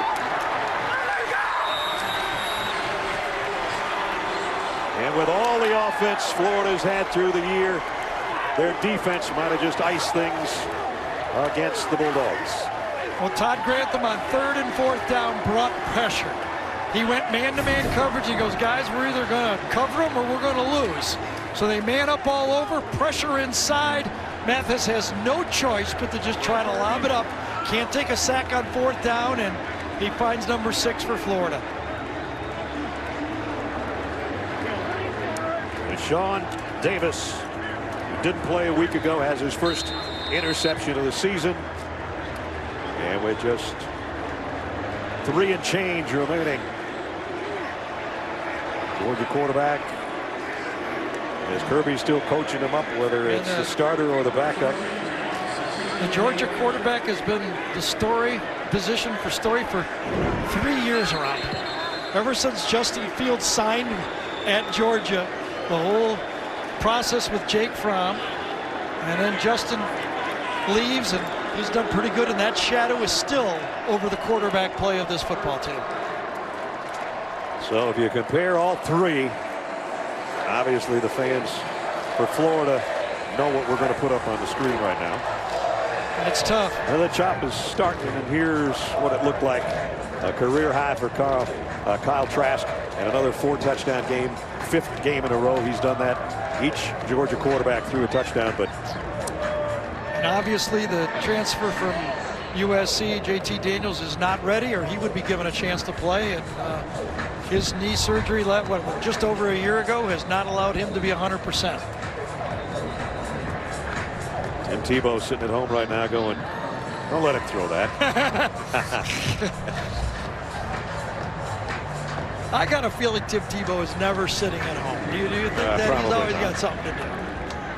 Tim does not waste a lot of time.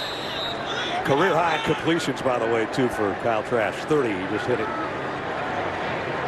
Right now under center for one of the few times. Handoff to Kadarius Toney and an end around. He got a yard. Monty Rice wrestles him to the ground. And Georgia can't stop it anymore. So the Gators are going to go to their ground game. This will be the first time in 3 years. First time in 4 years, actually, that Georgia hasn't won this game. And if Florida holds serve, if you will, we'll have a different champion from the East playing in Atlanta on December 19th in the SEC championship game at Mercedes-Benz Stadium. They'd have to lose 2, right? Yep. And Georgia would have to win the rest. Possible, but really not that likely as far as... Well, that'd be a huge upset. Florida to lose 2 games. Yeah. Playing as well as they are offensively, and the defense isn't that bad now either. Starting to come around. I will say this, you remember the start of the year, yes, we do that Mississippi State LSU game, and then Arkansas, and wins a game, and we're going, wow, parity is back. And parity is not back in the SEC. No, not really. Same teams, same guys. But in this case, maybe a different East against, if everything holds, Alabama. Right, but it's, but if it gets to that, how about the quarterback matchup we would have? Wow, that would be fun. We might be there 4.5 hours, but it's not a long ride home for some. 3rd and 6. Pierce runs into the Georgia wall defensively. He got to the 10-yard line. And giving Florida the win. They'll go to the head of the class at 4-1. Georgia falls to 4-2.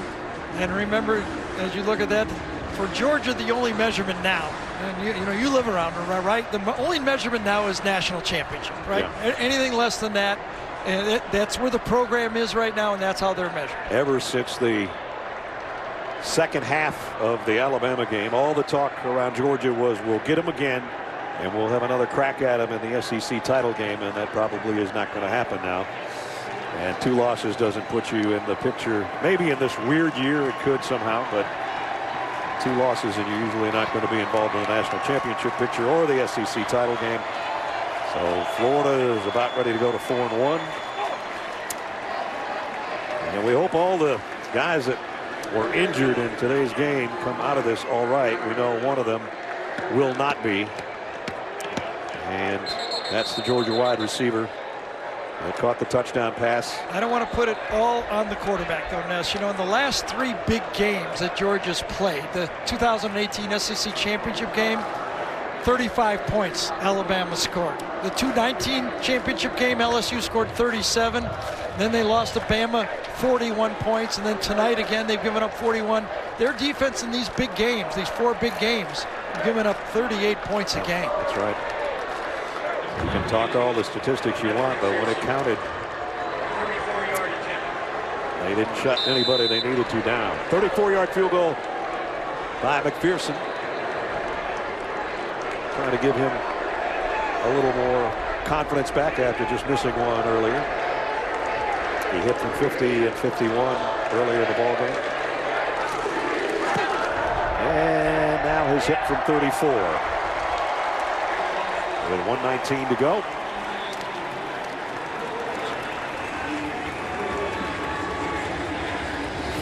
(44-28) gives us a chance right now following the field goal to give you the play of the game presented by Jersey Mike Subs.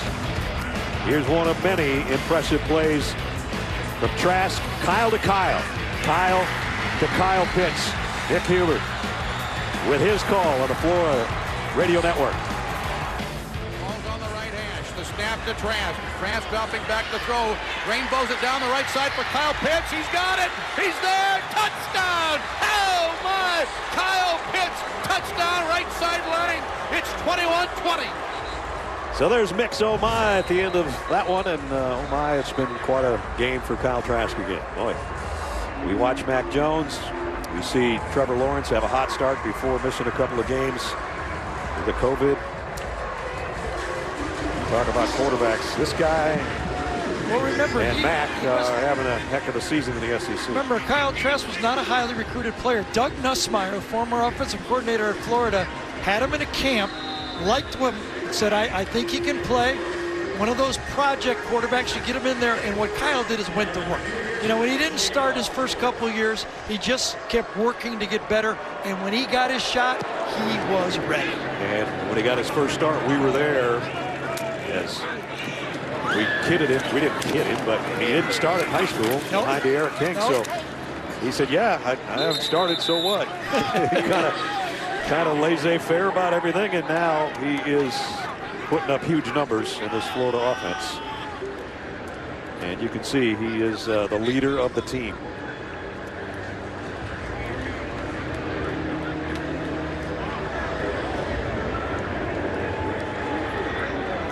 And the Georgia fans have a longer ride home than a lot of the Florida Gator backers.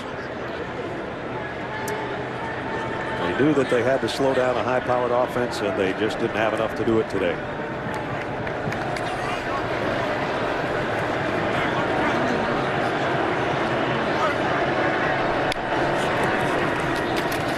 Mathis again flushed out of the pocket, caught by James Cook on a deflection. It was like the third bounce, wasn't it? Yeah. Elam had his hands on it. He did. That one's just coming to him, but Cook got a hand to tip it. Then Elam, and he bats it back to Cook. Okay, here you go. I'll tip it back to you. They play volleyball there for a second. What? No. Nope. Yo. Oh, no. What? First down. Nope, not first down. Pick up a 4.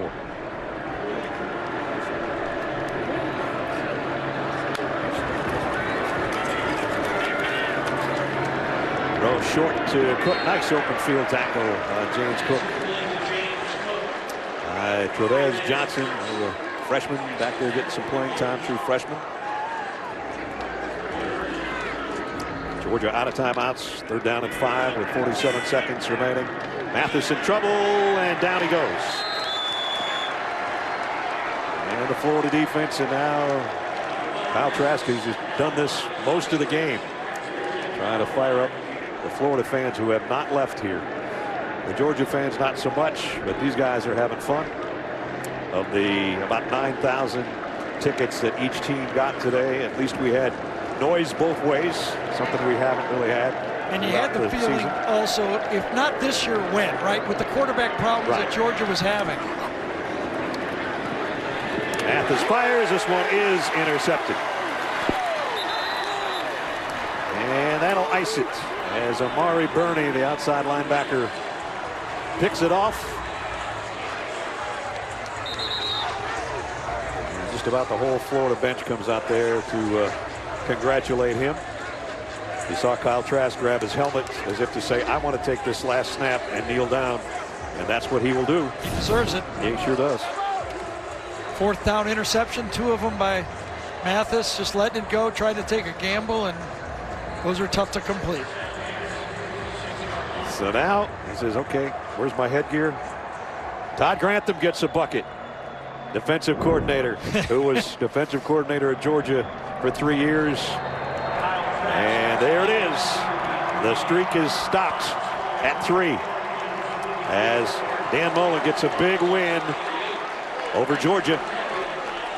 I don't know if you can call it an upset just because of the rankings. Number 8 beats number 5, 44-28. Good ball game. There's Kirby Smart, Dan Mullen at midfield. Well, especially the way it started, 14-0. Yeah. Come back like that. You know, I mean, we thought for sure Georgia had the head start, and would there be enough to come back? And as we said many times, modern college football, you got a quarterback, you're never out of it. Georgia's last best chance was the interception by Stokes that he returned for the touchdown. But from that point on, it was pretty much number 11 and his teammates. And the Gators go to 4-1. And as we showed you the standings, Georgia falling to 4-2. And the Gator faithful loving it here in Jacksonville. So whether it was the 98th reunion of the series or the 99th, depends on which school you ask.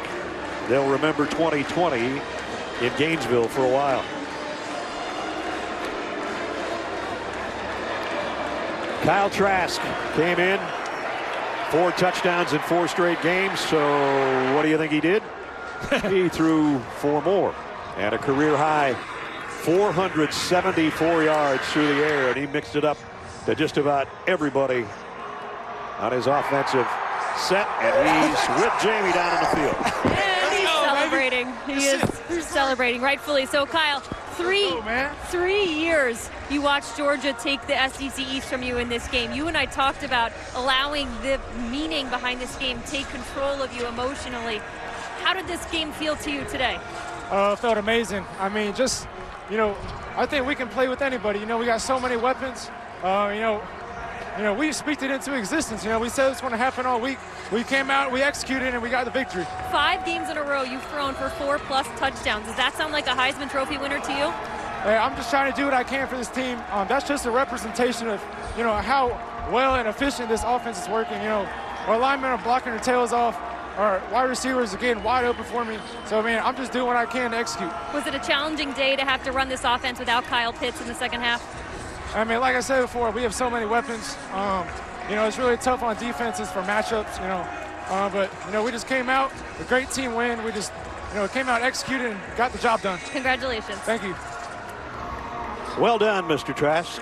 Sure did. Kept his head about him and didn't take any of the bait. Just move forward and win another game, right? Yep. And a big one it is. Puts him in the driver's seat to win the East and head to Atlanta in late December against the winner of the West. 44-28 the final. That's going to wrap it up. For Garrett Danielson and Jamie Erdahl, Brad Nessler saying so long. Final score, 8th ranked Florida 44, number 5 Georgia 28. College football postgame show presented by Rocket Mortgage coming up after these messages. So long and good night from Jacksonville.